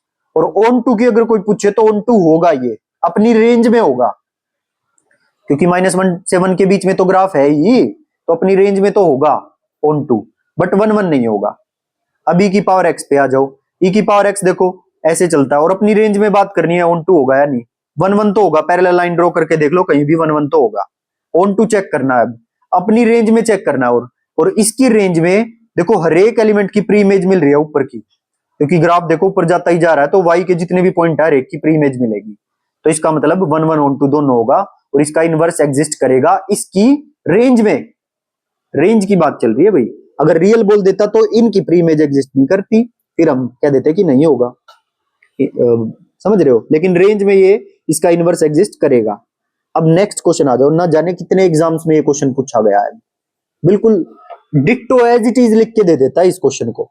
और इसको करने का तरीका है, उस तरीके को समझ लेना, बस क्वेश्चन आ जाएगा आपको। एफ एक्स की वैल्यू क्या गिवन है, ई की पावर एक्स माइनस ई की power minus X divided by E की पावर एक्स प्लस ई की पावर माइनस एक्स। ठीक है, एफ एक्स मुझे क्या गिवन है, ई की पावर एक्स माइनस ई की पावर माइनस एक्स अपॉन में ई की पावर एक्स प्लस ई की पावर माइनस एक्स गिवन है। तो हमें इस फंक्शन का इनवर्स निकालना है, इनवर्स। ठीक है, सो इनवर्स निकालने के लिए मैंने क्या सिखाया था कि इसको y के इक्वल लेके चलो, y के इक्वल लेके चले, और ऊपर से क्या करना है, न्यूमरेटर और डिनोमिनेटर दोनों को e की पावर माइनस एक्स से डिवाइड कर दो। लो सर, और क्यों किया उसका भी मैं रीजन बाद में दूंगा, लेकिन न्यूमरेटर को e की पावर माइनस एक्स से डिवाइड कर दिया और डिनोमिनेटर को b की पावर माइनस एक्स से डिवाइड कर दिया। क्लियर है, तो ये इस तरफ से तो कट जाएगा और ये ऊपर चला जाएगा। आ रही है बात समझ में? अरे भाई बात समझ में आ रही है या नहीं? ये ऊपर जाएगा तो e की पावर एक्स का स्क्वायर बन जाएगा और ये कट के -1 आ जाएगा। ऐसे ही ये ऊपर जाके e की पावर एक्स का स्क्वायर बन जाएगा और ये कट के 1 आ जाएगा। क्लियर, तो आ जाइए अब ये जो डिनोमिनेटर में है इसको उसके साथ गुणा कर देंगे, y इंटू ई की पावर एक्स का स्क्वायर और प्लस में y। ठीक है, और इधर क्या आएगा, e की पावर एक्स का स्क्वायर माइनस में 1। Is it clear? यहां तक बात क्लियर है? हाँ जी सर क्लियर है। अब ये जो 1 है ना, इसको राइट साइड में लेके आओ तो ये हो जाएगा 1 प्लस वाई, और इस चीज को ले जाओ उस तरफ और e की पावर एक्स स्क्वायर ले लो कॉमन।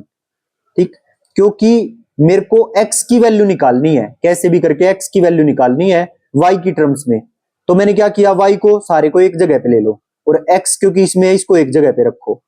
तो क्या होगा, 1 plus y upon 1 minus y आ जाएगा, और 1 plus y upon 1 minus half y आ जाएगा, और ये e की पावर 2x लिख लिया गुणा करके, e की पावर 2x, और दोनों तरफ फिर लॉगरिथम ले लो तो इससे log से e कट जाएगा, तो 2x is equal to 1 plus y upon 1 minus y आ जाएगा, और 2 को नीचे ले आओ, 1/2 log 1 plus y upon 1 minus y. इसी से इसका इनवर्स आएगा, देखो y की जगह x कर देना बस, 1/2 log 1 plus x upon 1 minus x. A option is correct. तो बस कुछ भी नहीं किया, इसको करने की एक छोटी सी ट्रिक है कि इसको न्यूमरेटर और डिनोमिनेटर को e की पावर माइनस एक्स से डिवाइड करना है। डिवाइड कर दिया, डिवाइड कर दिया, इसको ऊपर ले जाओ स्क्वायर बन जाएगा, इसको इससे काट दो 1 बन जाएगा। ऐसे इसको करो, फिर y के इक्वल ले रखा था, डिनोमिनेटर को उसके साथ गुणा करो। ठीक है, फिर y वाली चीजों को एक तरफ ले लो और x वाली चीज को एक तरफ छोड़ दो। ठीक है, पावर को गुणा करके लिख दो, e की पावर 2x हो जाएगी। ठीक, y वाली चीज को एक तरफ ले आओ, दोनों तरफ log ले लो, तो log ले लोगे तो एक्सपोनेंशियल से कट जाएगा और 2x बचेगा, तो x की वैल्यू आ जाएगी 1/2 log 1 plus y upon 1 minus y. अब इनवर्स में आपको y की जगह पे बस x देखने को मिलेगा, तो 1/2 log 1 plus x upon 1 minus x, ये आंसर होगा। इतनी बात तो भैया आप 12th में भी करके आ चुके हो, कोई घबराने वाली बात नहीं है। ठीक है, थोड़ा सा काम और बचा, बस ध्यान से देखते जाओ। Let f such that R2R be a function whose inverse is x plus 5 upon में 3, then what is fx? f such that R2R be a function whose inverse is this, तो मुझे फंक्शन निकालना है, क्या होगा, ऐसा फंक्शन बताना है जिसका इनवर्स ये है। सो लीनियर फंक्शन है, क्योंकि ये लीनियर फंक्शन, तो इसका इनवर्स एग्जिस्ट करेगा, तो इस इनवर्स का दोबारा से इनवर्स निकाल दो। ठीक है, तो दोबारा से मुझे फंक्शन मिल जाएगा, तो मैंने इसको y के इक्वल ले लिया, x प्लस 5 अपॉन में 3 और x की वैल्यू निकाल दी, तो 3x माइनस 5 ये फंक्शन होगा, 3x minus 5। B option is correct, answer is B. Next आ जाइए, अब fx is equal to x into 2 minus x. अब ये बात क्यों लिखी sir, linear function so inverse exist, क्योंकि इसने ऑप्शन में दे रखा था फंक्शन डज नॉट एग्जिस्ट। जब ऐसे डज नॉट एग्जिस्ट दे दे तो इसका मतलब हमें 1 1 2 चेक करना पड़ेगा। अगर ये ना देता ना तो हमें चेक करने की कोई जरूरत नहीं थी, और हमें ये दिखाई दे रहा है, तो लीनियर फंक्शन है, इसका तो इनवर्स पक्का एग्जिस्ट करेगा। लीनियर फंक्शन 1 1 2 दोनों होता है और उसका इनवर्स भी एग्जिस्ट करता है, इसलिए ये लाइन लिखनी पड़ी। मेरी बात समझ में आ रही है? अब आगे आ जाओ नेक्स्ट क्वेश्चन पे। F x is equal to x into 2 minus x, और मुझे एफ इनवर्स एक्स निकालना है, इसका इनवर्स निकालना है। इनवर्स निकालने के लिए y के इक्वल पुट करो और x की टर्म्स में निकाल दो। अब सर x की टर्म्स में कैसे निकालेंगे, तो क्वाड्रेटिक इक्वेशन है, कोई बात नहीं। अगर क्वाड्रेटिक इक्वेशन है तो सारी चीज को एक तरफ ले आओ, और x माइनस का था ना तो इसको उस तरफ लेके जाओ ताकि पॉजिटिव हो जाए, तो एक्स स्क्वायर इसको भी उधर ले आओ, -2x, ये प्लस का y इज इक्वल टू 0। अब क्या करना है आपको, क्योंकि ये क्वाड्रेटिक इक्वेशन है और मुझे x की वैल्यू निकालनी है ना, y के इक्वल लेके चले थे और x की वैल्यू निकालनी है और रियल वैल्यूज निकालनी है। तो कोई भी क्वाड्रेटिक इक्वेशन रियल सॉल्यूशंस तभी देती है जब d greater than equal to 0 हो। कोई भी क्वाड्रेटिक इक्वेशन रियल सॉल्यूशंस तभी देती है जब d greater than equal to 0 हो। तो d किसके इक्वल होगा, b का स्क्वायर, इसका स्क्वायर, b का स्क्वायर, ठीक है, -4 और a होगा 1 और c होगा y, c होगा y के इक्वल। तो इसका d निकाल दिया, b square minus 4ac, b square minus 4ac, तो -2 का स्क्वायर 4 -4, a होगा 1 और c होगा y, ठीक है, is greater than equal to 0, ठीक है। ये अंडर रूट वैसे ही लगा दे, अंडर रूट की जरूरत नहीं है इसमें, बस इतने से ही काम चल जाएगा, ये नहीं लगाना, ठीक है। खाली b square minus 4ac greater than equal to 0 निकालना है, ठीक। सो 4 अगर ये ग्रेटर देन इक्वल टू 0 है तो इसका मतलब 4 minus 4y greater than equal to 0, इसका मतलब 4 greater than equal to 4y और 4 से 4 कट गया, इसका मतलब y is less than equal to 1 होगा। पहली बात ये नोट करो, y is less than equal to 1 होगा, ठीक है। तो ये तो चीज इससे ये निकल के आया। अब मेरे को तो सॉल्यूशन x का चाहिए था ना, मुझे तो x की वैल्यू चाहिए थी y की टर्म्स में और वही उसका इनवर्स होगा इस फंक्शन का। तो मैं x की वैल्यू निकाल देता हूं क्वाड्रेटिक फॉर्मूला से, वो होगी, ये क्वाड्रेटिक इक्वेशन है -b यानी कि 2 plus minus under root b square अभी निकाला था, b स्क्वायर माइनस 4ac ये होगा अपॉन में 2a नीचे 2। सोल्व करोगे यहां से 4 कॉमन ले लेना, बाहर 2 आ जाएगा अंडर रूट से बाहर, तो फिर 2 से 2 काट देना, ऊपर बचेगा 1 plus minus under root 1 minus y, ठीक है। अब क्योंकि y लेस देन 1 है, लेस देन इक्वल टू 1 है, क्योंकि y less than equal to 1 है, क्योंकि y less than equal to 1 है, तो एक बात बताओ, अब y less than equal to 1 हुआ, y less than equal to 1 हुआ, सो हम ये प्लस वाला ना लेके ये माइनस वाला ले रहे हैं, ऐसा क्यों? इस चीज को एक बार सोच के और हर एक बच्चा मुझे कमेंट करेगा, थोड़ी रिसर्च आप भी करो, ठीक है, थोड़ा दिमाग आपका भी चलना चाहिए, और अगर आप नहीं बता पाएंगे तो नेक्स्ट क्लास में इसका जवाब हम देंगे, कोई दिक्कत वाली बात नहीं है, ठीक है। मेरा क्वेश्चन ये है कि 1 plus minus under root 1 minus y, दो रूट्स मुझे मिले, ठीक है, और यहां से ये निकल के आया कि y less than equal to 1 है, ठीक है। तो एक बात बताओ कि इसने प्लस वाला रूट ना लेके बीच में माइनस वाले को ही आंसर क्यों बताया? इस चीज पे आपको रिसर्च करके लेके आनी है, डाउट ग्रुप में भी जवाब दे सकते हो और कमेंट सेक्शन में भी जवाब दे सकते हो, क्लियर। आ जाइए नेक्स्ट क्वेश्चन पर। थोड़ा अच्छा लेवल का क्वेश्चन था ये, बट एक आधा अच्छे लेवल का क्वेश्चन भी कर लेना चाहिए, क्योंकि पेपर में 90 में से लगभग 8-10 क्वेश्चन मुश्किल भी आते हैं, ठीक है, बाकी 60-70 क्वेश्चन आसान आते हैं और 10 क्वेश्चन ऐसे होते हैं जो एवरेज होते हैं और 10-12 क्वेश्चन मुश्किल भी आते हैं। अब आ जाएगी next question, the inverse of the function y is equal to 5 की power log x, y is equal to 5 की पावर log x, इसका इनवर्स निकालना है। और देखो भाई ये भी थोड़ा सा ट्रिकी है, बट ये पेपर में पूछा जाता है, तो इसको भी आपको 2-3 बार करके देखना, आपको ये दिमाग में बैठ जाएगा इस तरह का क्वेश्चन किस तरह से डील करना है, ठीक है। कुछ नहीं करना, बस देखो इनवर्स निकालना है इसका, तो इसको y के इक्वल रख लिया। अब क्योंकि आप ये सोचोगे कि इस 5 को हटाऊं मैं, और अगर 5 को हटाना है ना तो नॉर्मल लॉग से वो नहीं हटेगा, लॉग बेस 5 लगाना पड़ेगा जब ये 5 हटेगा, बट उस तरह से इस क्वेश्चन को नहीं डील करना, आपको दोनों तरफ सिंपल नॉर्मल लॉग लेना है, नेचुरल लॉग, ठीक है। तो नेचुरल लॉग लिया, ये हो गया ln y और ये हो गया ln 5 की पावर ln x, ठीक है। अब ये जो पावर में है ना, लॉग की ये प्रॉपर्टी होती है कि जो पावर में है वो आगे आ जाता है, तो पावर के आगे आ जाएगा ln x और ये हो गया ln 5, ठीक है। यहां तक कोई डाउट? No doubt sir. अब ये ln 5 को मैं इस तरफ ले आया तो ये 1 अपॉन ln 5 ln y आ गया, क्योंकि मेरे को तो इनवर्स निकालना है, मेरे को तो x की वैल्यू निकालनी है, तो ये आ गई ln x की वैल्यू, तो मैंने लिख लिया ln x is equal to, अब एक बात और बताओ, ln y अपॉन ln 5 है ये, 1 अपॉन ln 5, तो पावर को अगर मैं नीचे उतार के आगे लिख सकता हूं, तो जो ये आगे लिखा हुआ है इस नेचुरल लॉग के, तो इसको मैं इसकी वापस पावर पे भी तो चढ़ा सकता हूं। हाँ सर बिल्कुल चढ़ा सकते हैं, तो ln x is equal to ln y की पावर 1 अपॉन ln 5, क्लियर हो गई बात। दोनों तरफ एक्सपोनेंशियल लेके हटा दो, x is equal to y की पावर 1 अपॉन ln 5, ये आंसर है, x is equal to y की पावर 1 अपॉन ln 5, और इसी तरह से करना है और ऐसे ही सोल्व होगा। अगर बाई चांस लोग बेस 5 करके हटा दिया ना ये, तो फिर ये आंसर मैच नहीं होगा भाई। ये एक आधा क्वेश्चन होता है मैथ में, आपको भी पता है, थोड़ा ट्रिकी। तो और ये पूछा जाता है, बहुत सारे टीचिंग एग्जाम्स में पूछा जाता है, तो इसको कर लेना, आप छोड़ना बिल्कुल मत। ठीक, अब आगे आ जाओ, x की वैल्यू आगे निकल के ये, एंड y इज एक्सपोनेंशियल। अब क्योंकि y किसके इक्वल था, एक्सपोनेंशियल फंक्शन के इक्वल था, सो ऑलवेज ग्रेटर देन 0। और ये हमेशा, क्योंकि एक्सपोनेंशियल फंक्शन था y, तो ये हमेशा ग्रेटर देन 0 होगा। ठीक, तो ये तो मिल गया x is equal to y की पावर 1 अपॉन ln 5 होगा, ये तो यहां पर भी गिवन है। लेकिन ये कह रहा है y ग्रेटर देन 0 होगा या y लेस देन 0 होगा, क्योंकि एक्सपोनेंशियल फंक्शन है, और एक्सपोनेंशियल फंक्शन चाहे पावर नेगेटिव भी क्यों ना हो तो भी ग्रेटर देन 0 होता है। तो इसका मतलब ए ऑप्शन करेक्ट होगा। आगे बात समझ में, और रीजन भी दिया हुआ है। अब आ जाइए आगे। तो अब हम पहुंच गए हैं अपने लास्ट पार्ट की तरफ, कंपोजिशन ऑफ फंक्शन पे। 15 मिनट का टॉपिक बचा है। ठीक है, इसमें मैक्सिमम चीजें आपको खुद ही करनी होंगी, क्योंकि इतना आसान है कंपोजिशन ऑफ फंक्शन।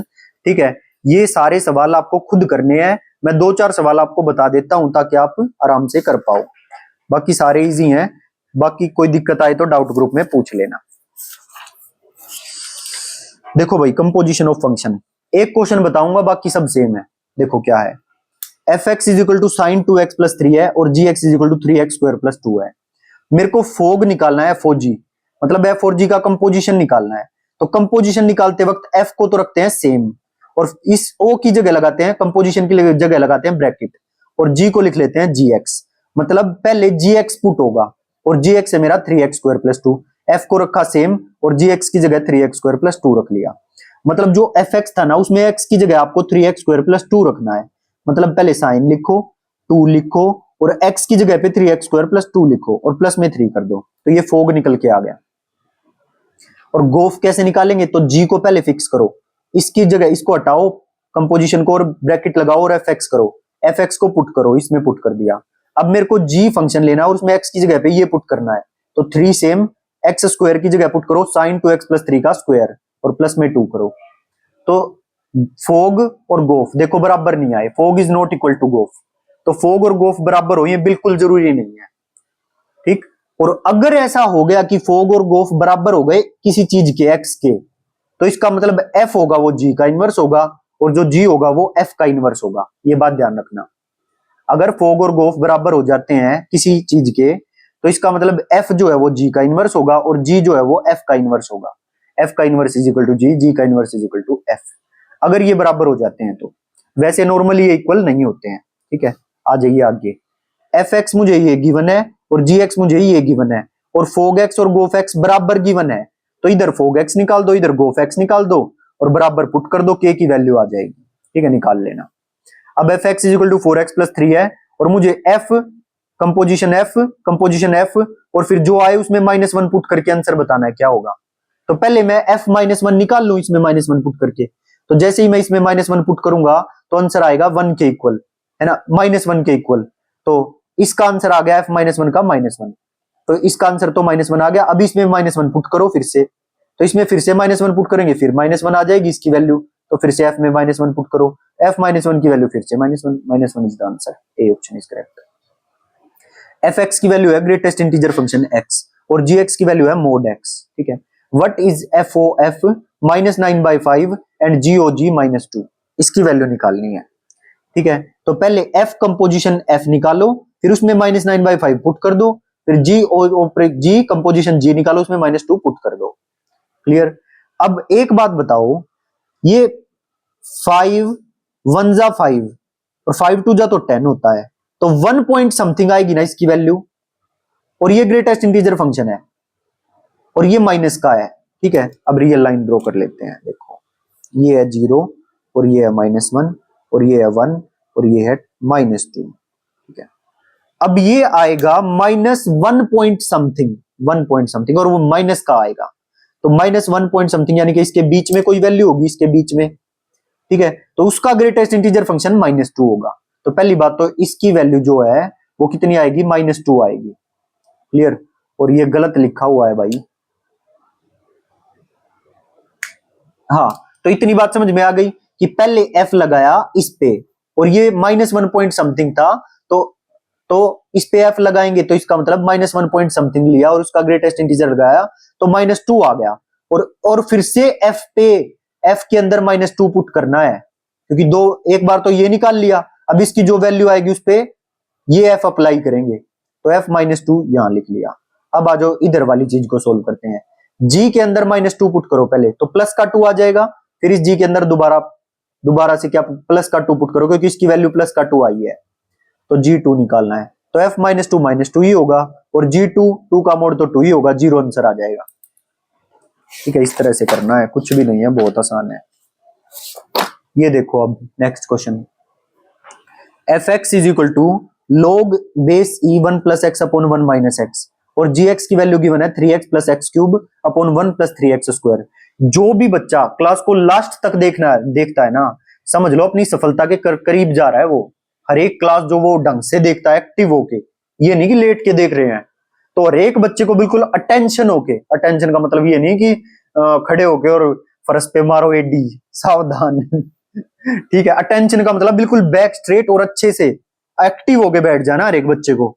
तो लो भाई आगे आ जाओ, एफ एक्स मुझे ये गिवन है फंक्शन, और जी एक्स मुझे ये फंक्शन गिवन है, निकालना क्या है, जी ओ एफ निकालना है, और जी ओ एफ क्या होगा, ये कंपोजिशन हट जाएगा और ब्रैकेट लग जाएगा, तो जी ऑफ एफ टी, ये इसके बराबर, इसने बता दिया कि ये चीज इसके बराबर है। ठीक है भाई, देन व्हाट इज गोफ e-1 अपॉन e+1, ये गोफ निकालो और फिर उसमें t की जगह पे e-1 अपॉन e+1 पुट करके वैल्यू बताओ।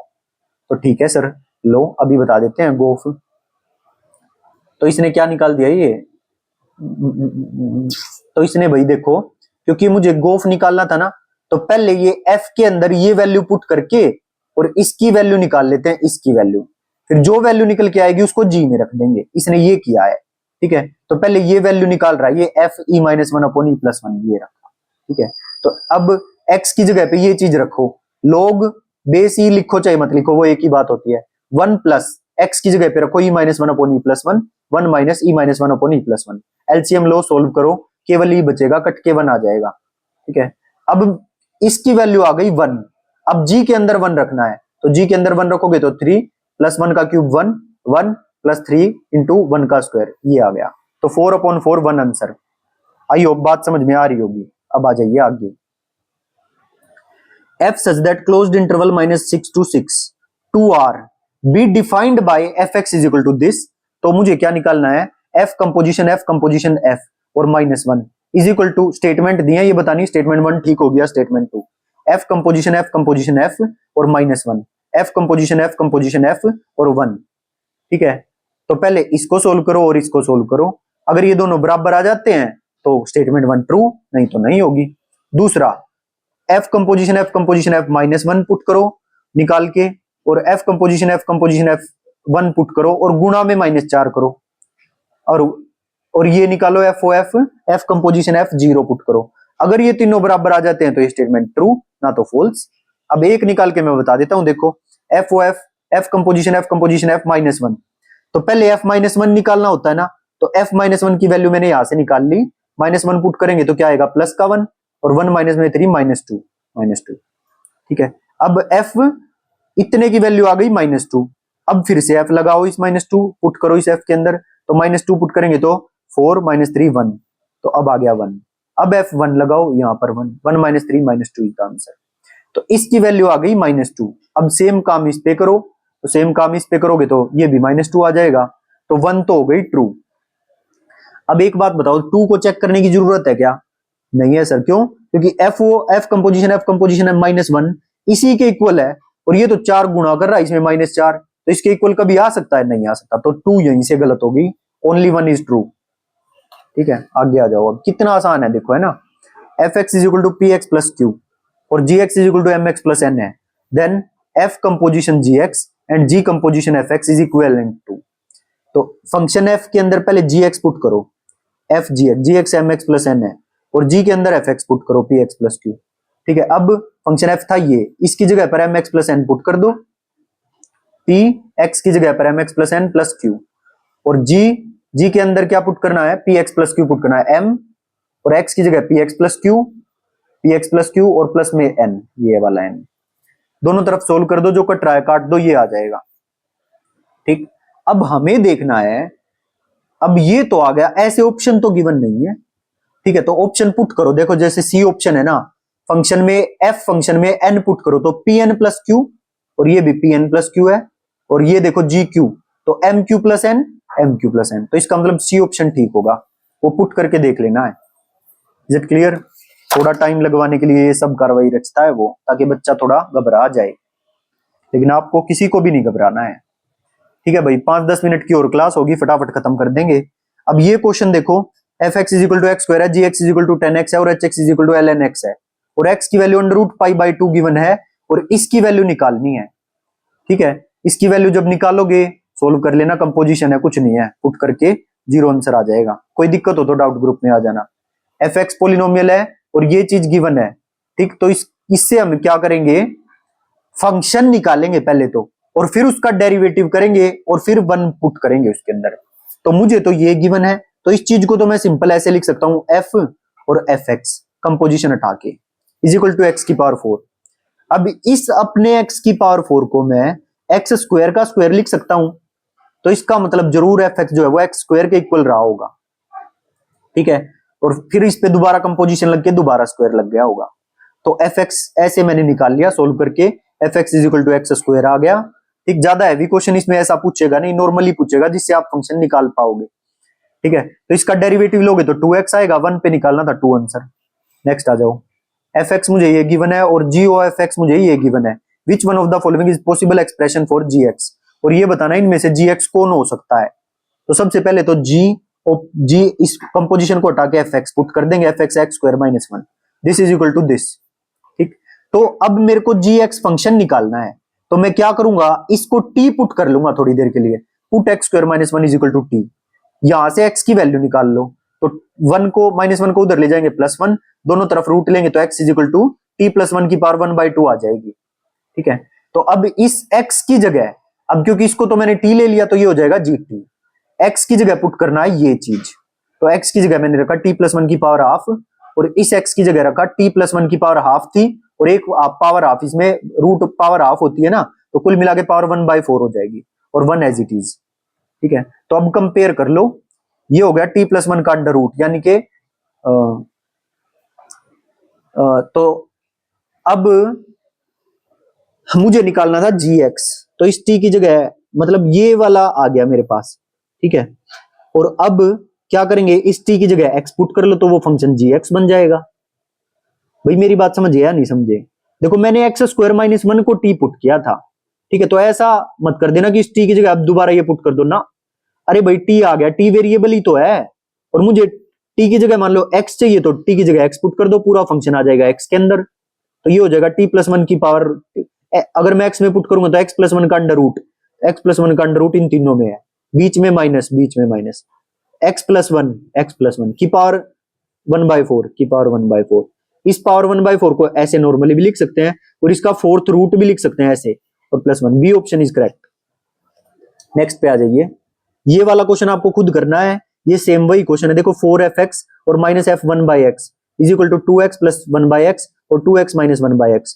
तो मुझे पहले इसका फंक्शन निकालना पड़ेगा, और इसको निकालने का तरीका था कि x को 1/x से रिप्लेस करते थे हम, ठीक है। पहले तो इसको सेम लिखो, और फिर एक नेक्स्ट स्टेप में x को 1/x से रिप्लेस करो, जैसे मैं x यहाँ पे 1/x कर दूंगा तो ये हो जाएगा 4(1/f1/x), ठीक, और इसको 1/x से रिप्लेस करेंगे तो ये बन जाएगा fx, ये माइनस का fx हो गया, ठीक है।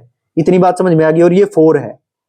अब आगे चलो 2(1/x), तो यहां पर क्या है, 2/x हो जाएगा ना, 2/x, और ये x हो जाएगा, जब x को 1/x से रिप्लेस करेंगे तो ये हो जाएगा 2/x, और ये x को 1/x से रिप्लेस करेंगे तो x ऊपर चला जाएगा, ठीक है। तो इसने वैसे सिंपल कर दिया इसको, a square a plus b a minus b है ना, a square minus b square पहले ऊपर लिख लिया, अब इसमें पुट कर लो क्योंकि इसने फॉर्मूला खोल दिया, तो x की जगह पे क्या पुट कर दिया 1/x, तो ये हो जाएगा 2/x का स्क्वायर, और ये हो जाएगा x का स्क्वायर, खाली x का स्क्वायर। तो अब आप कहोगे सर ये 4 ये कैसे आए हुए हैं, तो इसमें हमें ये करना होता है कि 1/x वाली जो टर्म होती है ना उसको काटना होता है।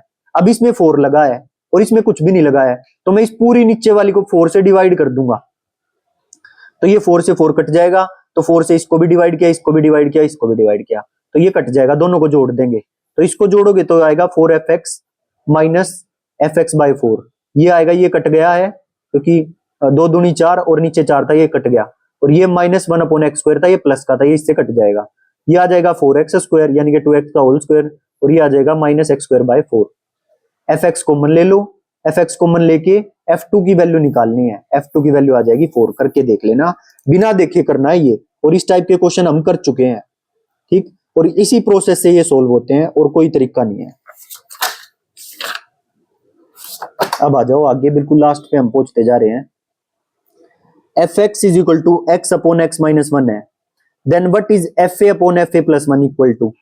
तो भाई कुछ नहीं है, पहले fa निकाल लो, पहले fa निकाल लो इसमें पुट करके, या a को कुछ एज्यूम कर लो, जैसे मैंने a को 2 एज्यूम कर लिया, तो f2/f3 निकालना है मुझे, तो इसमें पुट किया 4/3 आ गया।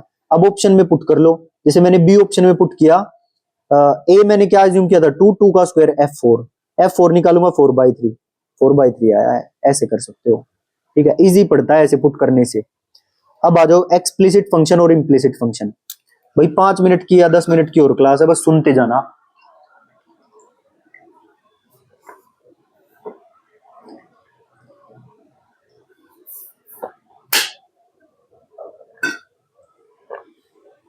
देखो भाई कितना आसान है। एक्सप्लिसिट फंक्शन तो वो होता है जिसको हम अलग कर पाए, जब y को x की टर्म्स में लिखा जा सके, वो होता है एक्सप्लिसिट फंक्शन। जैसे ये है y और इसको हम x की टर्म्स में लिख पा रहे हैं, देखो y और ये पूरा x के टर्म्स में लिख पा रहे हैं, तो वो होगा एक्सप्लिसिट फंक्शन। और जब इस काम को ना कर पाए, ना लिख पाए, तो वो होता है इम्प्लिसिट फंक्शन। जैसे ये देखो x³ y² x + x + 3 = 0। इसमें से हम y को x की टर्म में लिख ही नहीं पाएंगे, कैसे भी करके नहीं लिख पाएंगे। तो जब हम ना लिख पाए तो वो होता है इम्प्लिसिट फंक्शन। जब y को x की टर्म्स में ना लिखा जा सके, वो इम्प्लिसिट फंक्शन होता है। और एक्सप्लिसिट फंक्शन होता है जब लिख पाए। आगे बात समझ में। अब आ जाइए, एक और नोट है छोटा सा, बस इसके बाद बस फिर कुछ प्रैक्टिस क्वेश्चन है और बात खत्म हो जाएगी। Note at derivative test for 1 many 1, मतलब डेरिवेटिव के थ्रू भी हम 1 टेस्ट कर सकते हैं। एक तो तरीका है ग्राफ के थ्रू, एक तरीका है fx1 = fx2 पुट करके और x1 = x2 निकाल दो, और एक तरीका डेरिवेटिव के थ्रू भी है 1 मैनी 1 चेक करने का। वो क्या है, जैसे f सच दैट r मुझे फंक्शन गिवन है, इफ फंक्शन का डेरिवेटिव ग्रेटर देन 0 है for all x belong to r, सभी रियल नंबर के लिए, तो इसका मतलब वो फंक्शन 1 होगा। इसका मतलब क्या है, अगर डेरिवेटिव ग्रेटर देन 0 है तो इसका मतलब वो स्ट्रिक्टली इंक्रीजिंग है, बढ़ता ही जाएगा, स्ट्रिक्टली इंक्रीज होता जाएगा। तो इसका मतलब अगर कोई ग्राफ है जो स्ट्रिक्टली इंक्रीज ही होता जा रहा है, तो उस पर हम parallel to x axis line डालेंगे तो एक ही पॉइंट पर तो काटेगी, क्योंकि वो स्ट्रिक्टली इंक्रीजिंग है। तो अगर तो उसका डेरिवेटिव स्ट्रिक्टली ग्रेटर देन 0 आ जाए और स्ट्रिक्टली लेस देन 0 आए तो स्ट्रिक्टली डिक्रीजिंग हो गया, तो भी तो वो एक ही पॉइंट पर काटेगा, parallel to x axis line खींचेंगे उस पे, तो भी तो वो एक ही पॉइंट पर काटेगा। तो इसका मतलब अगर फंक्शन का डेरिवेटिव स्ट्रिक्टली ग्रेटर देन 0 आ जाए for all x belong to r, या स्ट्रिक्टली लेस देन 0 आ जाए for all x belong to r, तो वो फंक्शन 1 होगा। एग्जांपल भी है, देखो fx = x³ है, f सच दैट r है, और इसका डेरिवेटिव लिया 3x² आया, तो ये हर एक रियल नंबर के लिए वैल्यू ग्रेटर देन 0 होगी, स्ट्रिक्टली ग्रेटर देन 0। तो ये दिस इज ऑलवेज पॉजिटिव, सो 1 हमेशा 1 होगा। ऑन टू के लिए इसकी रेंज निकाल के चेक करेंगे, वो 1 ऑन टू आपको सिखाया हुआ है सब कुछ, लेकिन ये टेस्ट था डेरिवेटिव टेस्ट 1 चेक करने के लिए। अगर सभी रियल वैल्यूज के लिए फंक्शन का डेरिवेटिव ग्रेटर देन 0 हो जाए तो भी 1 होगा, और सभी रियल वैल्यूज के लिए फंक्शन का डेरिवेटिव लेस देन 0 हो जाए तो भी 1 होगा। वाह वाह, क्या मजा ही आ गया सर, कितना अच्छा पढ़ाते हो आप। लेकिन ये सर ही बोलते हैं, पता नहीं बच्चे कब बोलेंगे इस बात को। तो अब कुछ PYQ हैं जो पहले पूछे हुए हैं, ठीक है, और देखना कितने प्यारे प्यारे PYQ हैं। n be the set of natural number, then the mapping f such that n to n, और डिफाइन किया गया उसको fx + 1 if x is odd, x - 1 if x is even। अगर इस तरह से x odd x even type का कुछ भी फंक्शन लिख के दे दे आपको, तो आपको बिल्कुल नहीं घबराना है। ऐसे ही जैसे यहाँ नेचुरल नंबर दिया ना, तो यहाँ पर कुछ नेचुरल नंबर लिख लो 1 2 3 4 5 6, इस तरह से x = odd x = even रख के यहाँ कुछ दे देगा, यहाँ कुछ दे देगा, कुछ भी दे दे, डरना बिल्कुल नहीं है। सिंपली जैसे मैं बता रहा हूं इसी तरह से डील करना है ऐसे क्वेश्चंस को। जैसे F such that natural number two natural number दिया, इधर कोई नेचुरल नंबर लिख लो, इधर नेचुरल नंबर है इधर भी लिख लो। तो जब ओड है तो वो x प्लस वन पे मैप होगा। जैसे वन ओड है तो एक जुड़ जुड़ के मैप होगा, तो मतलब दो पे जाएगा। जब इवन है तो एक घट के मैप होगा, यानी कि दो में से एक घटाओ एक पे मैप होगा। ओड है तो एक जुड़ के मैप होगा, इवन है तो एक घट के मैप होगा। ओड है एक जुड़ के मैप होगा, इवन एक घट के मैप होगा। तो ऐसे ही देखो नेचुरल नंबर चलते जाएंगे और हर एक एलिमेंट की यूनिक इमेज आती जा रही है, यूनिक इमेज। और इधर प्री इमेज जितने एलिमेंट कोडोमेन के हैं इनकी प्री इमेज भी एग्जिस्ट कर रही है, तो इसका मतलब 1 1 ऑन टू बोथ। ठीक है, अब आ जाइए आगे। ये क्वेश्चन फिर से भाई थोड़ा सा ट्रिकी वाला है, बट पेपर में पूछा हुआ है कुछ भी नहीं, 2 बार कर लोगे तो बिल्कुल आराम से आ जाएगा। देखो क्या है, f x is equal to tan inverse x मुझे गिवन है और g x is equal to sine x given है। ठीक है, और गोफ एक्स निकालना है। तो गोफ एक्स निकालने के लिए मैंने इसको जी ओ एफ एक्स पहले इसको लिख लिया। ठीक, और गोफ एक्स कैसे निकलेगा, जी के अंदर मुझे एफ एक्स पुट करना होगा, है ना। तो मतलब साइन एक्स एक्स की जगह पे पुट होगा टेन इनवर्स एक्स, ये फर्स्ट इक्वेशन आ गई। ठीक, then g o f x is, तो अब ये जी ओ एफ एक्स की वैल्यू ये आ गई, लेकिन ऑप्शन में तो ये कोई है ही नहीं। तो अब इसको आगे सोल्व करना पड़ेगा। हमने क्या किया, टेन इनवर्स एक्स को पुट कर लिया ए के इक्वल, तो एक्स की वैल्यू आ जाएगी टेन ए के इक्वल। अब ये आइडेंटिटी होती है secant square A is equal to one plus tan square A. ठीक है, तो सीकेंड स्क्वायर ए, टेन ए की वैल्यू एक्स है तो वन प्लस एक्स स्क्वायर हो जाएगा। ठीक है, और सीकेंड स्क्वायर ए को मैं को स्क्वायर ए लिख सकता हूं, इसका रेसिप्रोकल करके लिख दो, तो को स्क्वायर ए हो जाएगा वन प्लस एक्स स्क्वायर। अब को स्क्वायर को साइन में लिखो तो ये हो जाएगा one minus sine square A, one upon one plus x square, ये एज इट इज। भाई cos square A plus sine square A one होता है ना, तो को स्क्वायर ए को मैं one minus sine square A भी तो लिख सकता हूं। और साइन स्क्वायर ए की वैल्यू, साइन स्क्वायर ए की वैल्यू क्या हो जाएगी, साइन स्क्वायर ए की वैल्यू क्या हो जाएगी बताओ, one upon one plus x square. इसको इधर ले आए ना, जैसे वन तो एज इट इज रखा और one upon one plus x square को ले आए इधर इधर, और साइन स्क्वायर ए को इधर ले आए, तो साइन स्क्वायर ए की वैल्यू हो गई, एलसीएम ले दो, साइन स्क्वायर ए की वैल्यू आ जाएगी ये x square upon one plus x square. अब साइन ए की वैल्यू हो जाएगी इसका अंडर रूट ले लो, स्क्वायर से रूट कैंसिल और नीचे आ जाएगा under root one plus x square, तो ये आ गई साइन ए की वैल्यू निकल के। ठीक है, तो अब आगे आ जाओ, देखो अब मेरे पास वैल्यू आई है साइन ए की, और ए क्या था, टेन इनवर्स एक्स। ठीक है, तो कुल मिला के ये साइन ए ही तो था, टेन इनवर्स एक्स मैंने ए के इक्वल मान लिया था, तो कुल मिला के साइन ए की वैल्यू क्या निकल के आई है, साइन ए की value x upon under root one plus x square निकल के आई है। तो b option is correct, b. ठीक है, अब नेक्स्ट पे आ जाइए, बस कुछ नहीं है, खत्म हो ही गया बस, अब कंप्लीट करके ही मानेंगे भाई, अब लग गए तो।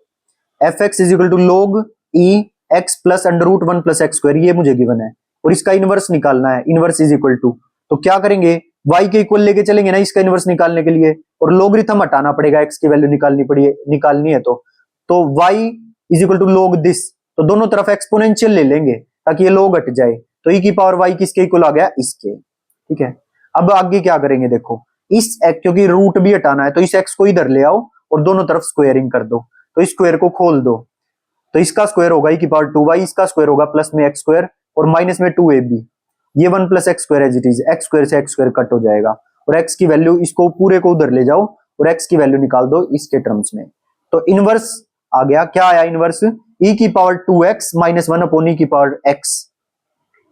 तो भाई ये ऑप्शन में अब है ही नहीं, तो इसका मतलब कि ये e की पावर टू वाई है ना, इसको कुछ तोड़ के लिखना पड़ेगा ताकि इसकी टर्म्स में आ सके। ऑप्शन में अगर दे देता तो यही आंसर हो जाता, लेकिन अब देखो इसको कैसे लिखेंगे,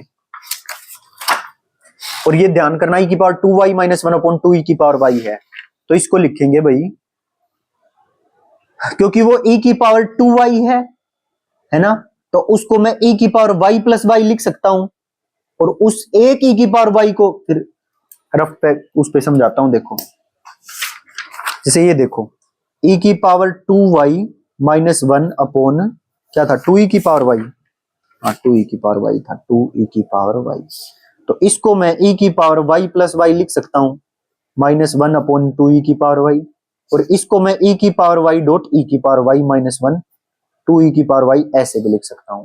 अब इस e को मैं डिनोमिनेटर में ले जाऊंगा तो इसकी पावर माइनस में नहीं हो जाएगी, इस तरह से, और -1 लगा दो और ये हो जाएगा 2e की पावर y। अब एलसीएम ले लो, e की पावर y माइनस e की पावर माइनस y अपॉन में 2, है ना, अपॉन में 2 e की पावर माइनस y डॉट, अब क्योंकि पूरे का एलसीएम आ गया तो ये जो डिनोमिनेटर है वो नीचे सरकाएगा e की पावर y, और इससे ये कट जाएगा, तो कुल मिला के निकल के आया e की पावर y माइनस e की power minus y upon 2, e की पावर y माइनस e की पावर y अपॉन 2। तो इनवर्स होगा f इनवर्स x, क्योंकि इनवर्स लास्ट में हम अगर y है वहां पे x लिख देते हैं, e की पावर x माइनस e की power minus x by 2।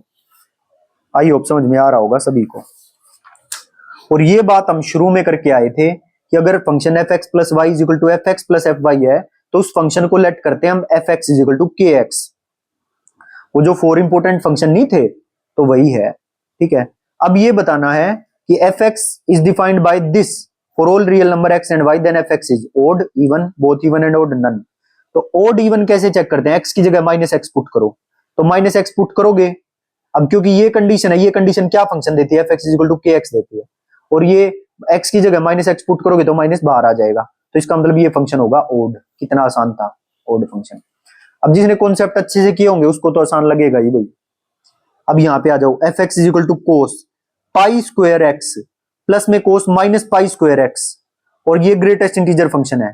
Then f pi by 2 की वैल्यू बतानी है क्या होगी, और पाई की वैल्यू होती है आपको पता है नियरली इक्वल टू 3.14, और हम 3.1 लेके चलेंगे, तो अगर इस 3.1 का मैं स्क्वायर करूं तो ये आता है 9.61 के लगभग, और इसका ग्रेटेस्ट इंटीजर निकालूं तो वो आएगा 9, ठीक है। तो एफ एक्स किसके इक्वल आ गया, इसका ग्रेटेस्ट इंटीजर फंक्शन क्या आया है 9x, और इसका ग्रेटेस्ट इंटीजर फंक्शन तो -9 आएगा, और -9 का हो जाएगा -9 पॉइंट समथिंग आएगा ना भाई, पाई का स्क्वायर तो आएगा 9.61 ही, और इसके आगे अगर माइनस लगा दें तो फिर उसका ग्रेटेस्ट लगा लें तो वो -10 आता है, तो कोस -10x हो जाएगा, और ये माइनस को खा जाता है कोस, तो ये आ गया, ठीक है।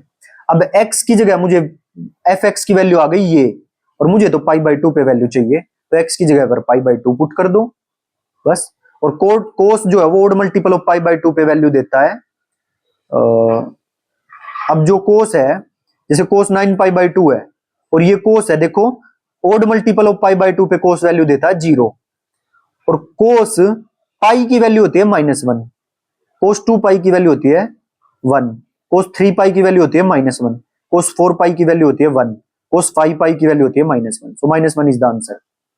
आई होप समझ में आ रहा होगा सभी को। अब यहाँ पे आ जाए, इस क्वेश्चन को छोड़ दो भाई, चलो बता ही देता हूं, देखो समझ में आ जाए तो अच्छी बात है, नहीं छोड़ भी सकते हो इसको।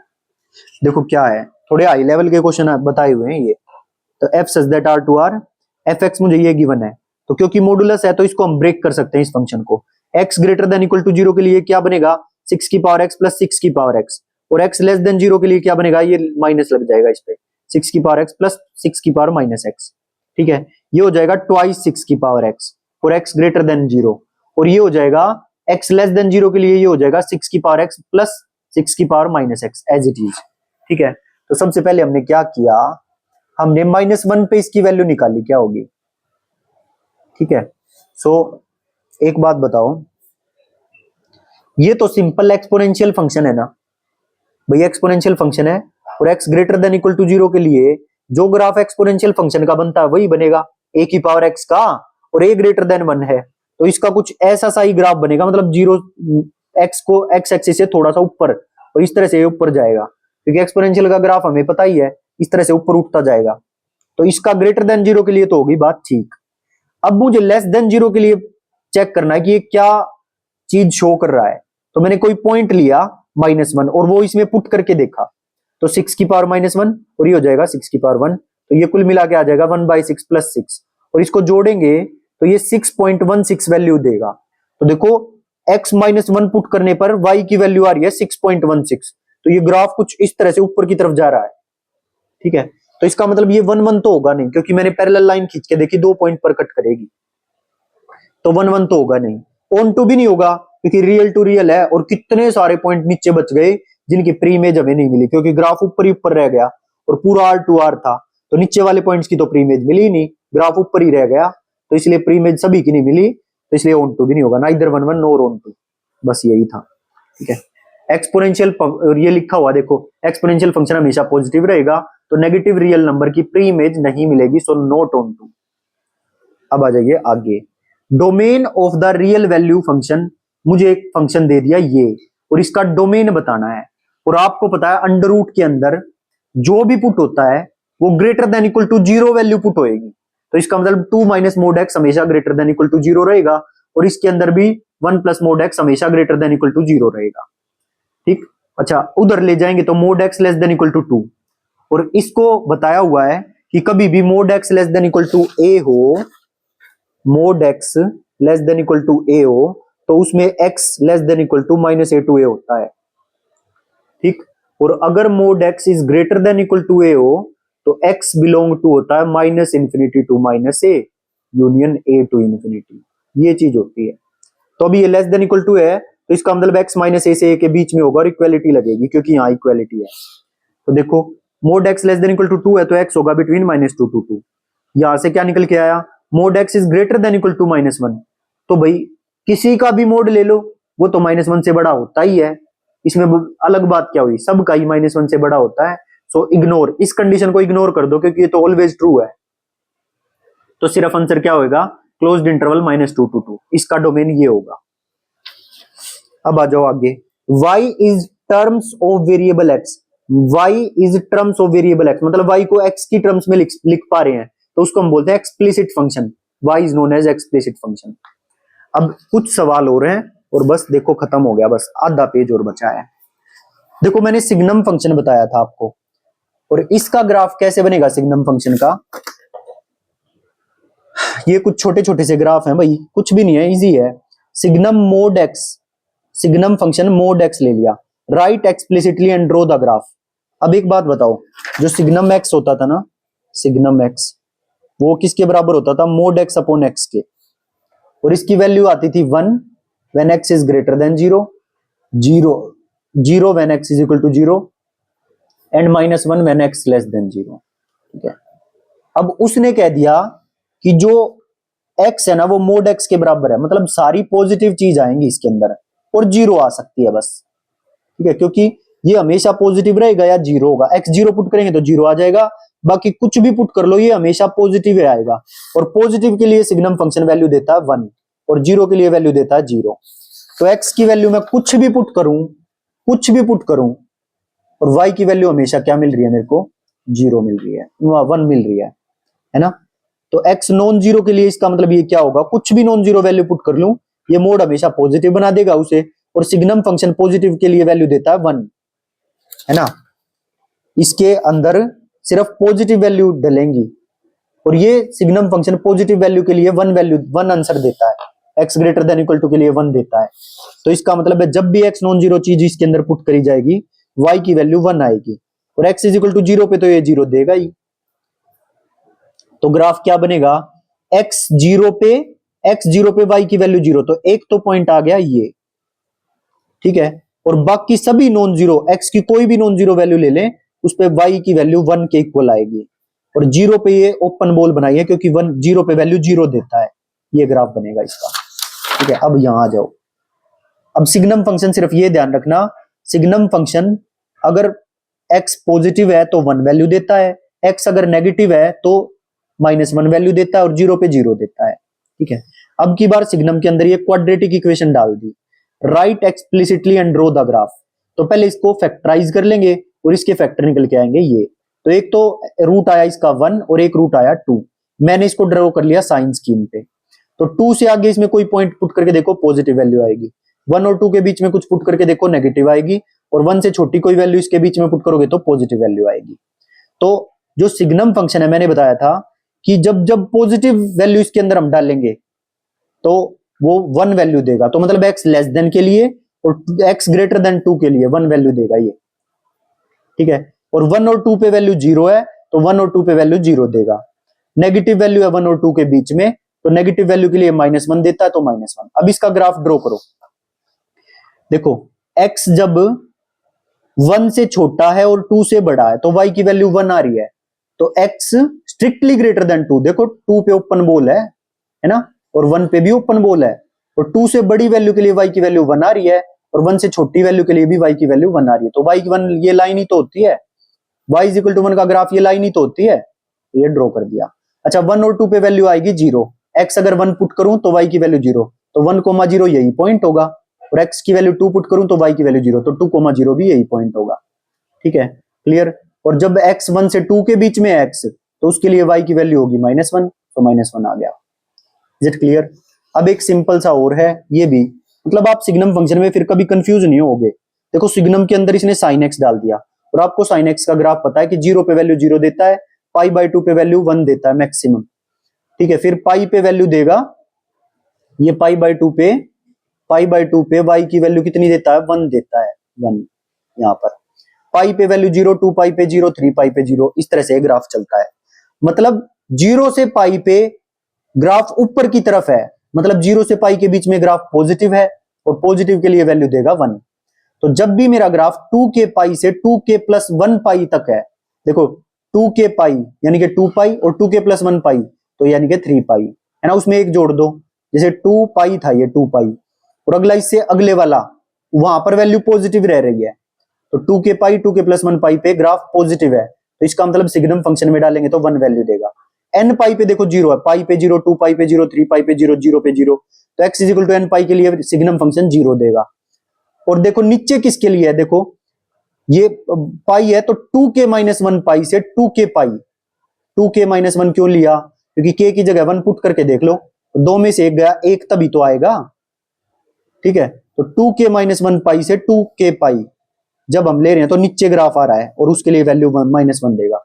अब यहां पर आ जाओ, जब x की वैल्यू 0 से पाई के बीच में थी तो वैल्यू दिया 1, तो 1 बना, और 0 और पाई पे वैल्यू दी 0 और पाई पे वैल्यू दी 0, क्योंकि 0 के लिए भी 0 है ना, और पाई के लिए भी 0 है, तो यहां पर डार्क डॉट होंगी और ऊपर ये ओपन बॉल। ठीक, और पाई पे भी डार्क डॉट, 2 पाई पे भी डार्क डॉट। अब पाई से 2 पाई के बीच में कितनी वैल्यू दी है, नेगेटिव वैल्यू दी है पाई से 2 पाई के बीच में, तो ग्राफ बनेगा इसके यहाँ। पाई पे तो क्योंकि 0 वैल्यू है, तो इसलिए इधर ओपन बॉल बन जाएगी। ये था बस। ठीक है, अब हम लास्ट पेज पे पहुंच गए हैं, बिल्कुल आसान। देखो f(x) is Dirichlet's function, then cos f(x) is equal to, भाई डिरिचलेट्स फंक्शन मैंने क्या बताया था, डिरिचलेट फंक्शन भी बहुत आसान था। इररेशनल, अगर इस डिरिचलेट फंक्शन के अंदर इररेशनल वैल्यूज डालेंगे ना तो 1 देता है, अगर रैशनल वैल्यूज डालेंगे तो -1 देता है। इस फंक्शन के अंदर कोई भी इररेशनल डालूं, अगर डिरिचलेट फंक्शन है ये तो 1 देगा, और रैशनल डालूं इस फंक्शन के अंदर तो कोई, अगर ये डिरिचलेट फंक्शन है तो कोई भी रैशनल इसके अंदर डाल लो, रैशनल नंबर, -1 देगा। ठीक है, अब ये कह रहा है कि f(x) तो है डिरिचलेट फंक्शन, लेकिन इस पे कोस लगा के इसकी वैल्यू बताओ, तो मैंने इस पे कोस लगा दिया, 1 पे कोस लगाया cos 1, और -1 पे कोस लगाया तो ये माइनस को खा जाता है। तो कुल मिला के वैल्यू चाहे रैशनल पुट करें चाहे इररेशनल पुट करें, cos 1 ही आ रही है। और ये वैल्यू किसकी है, फंक्शन cos f(x) था ना, तो ये वैल्यू y की है, मतलब हम x कुछ भी पुट करें y is equal to cos 1 आ रहा है, और y is equal to cos 1 ये पॉजिटिव है, तो इसका ग्राफ ऐसे बनेगा, constant function y is equal to cos 1। अच्छा ये एलसीएम लेना आपको आता ही होगा, अगर a बाई बी और c बाई डी का एलसीएम लेना है, तो इसका मतलब एलसीएम लेना है ना, तो ऊपर वालों का होगा एलसीएम और नीचे वालों का होगा HCF। और मेरी एक बात ध्यान रखना, शायद मैंने पहले भी एक बार आपसे पूछा था, एलसीएम और एचसीएफ दोनों, एलसीएम और एचसीएफ नहीं, जीसीडी और एचसीएफ दोनों सेम चीज होती हैं। ठीक है, बस किसी कंट्री में जीसीडी बोला जाता है, बुक्स जो ऑथर हैं, किसी कंट्री के ऑथर इसको एचसीएफ लिखते हैं, दोनों एक ही चीज होती हैं, जीसीडी और एचसीएफ, ध्यान रखना। ठीक, अगर हम एलसीएम निकाल रहे हैं ना, तो ऊपर वालों का एलसीएम लेंगे और नीचे वालों का एचसीएफ लेंगे, या बोलो जीसीडी लेंगे। आ गई बात समझ में? Where a by b and c by d are positive rational number, ये पॉजिटिव होने चाहिए बस, क्योंकि एलसीएम जो है वो पॉजिटिव का ही निकलता है।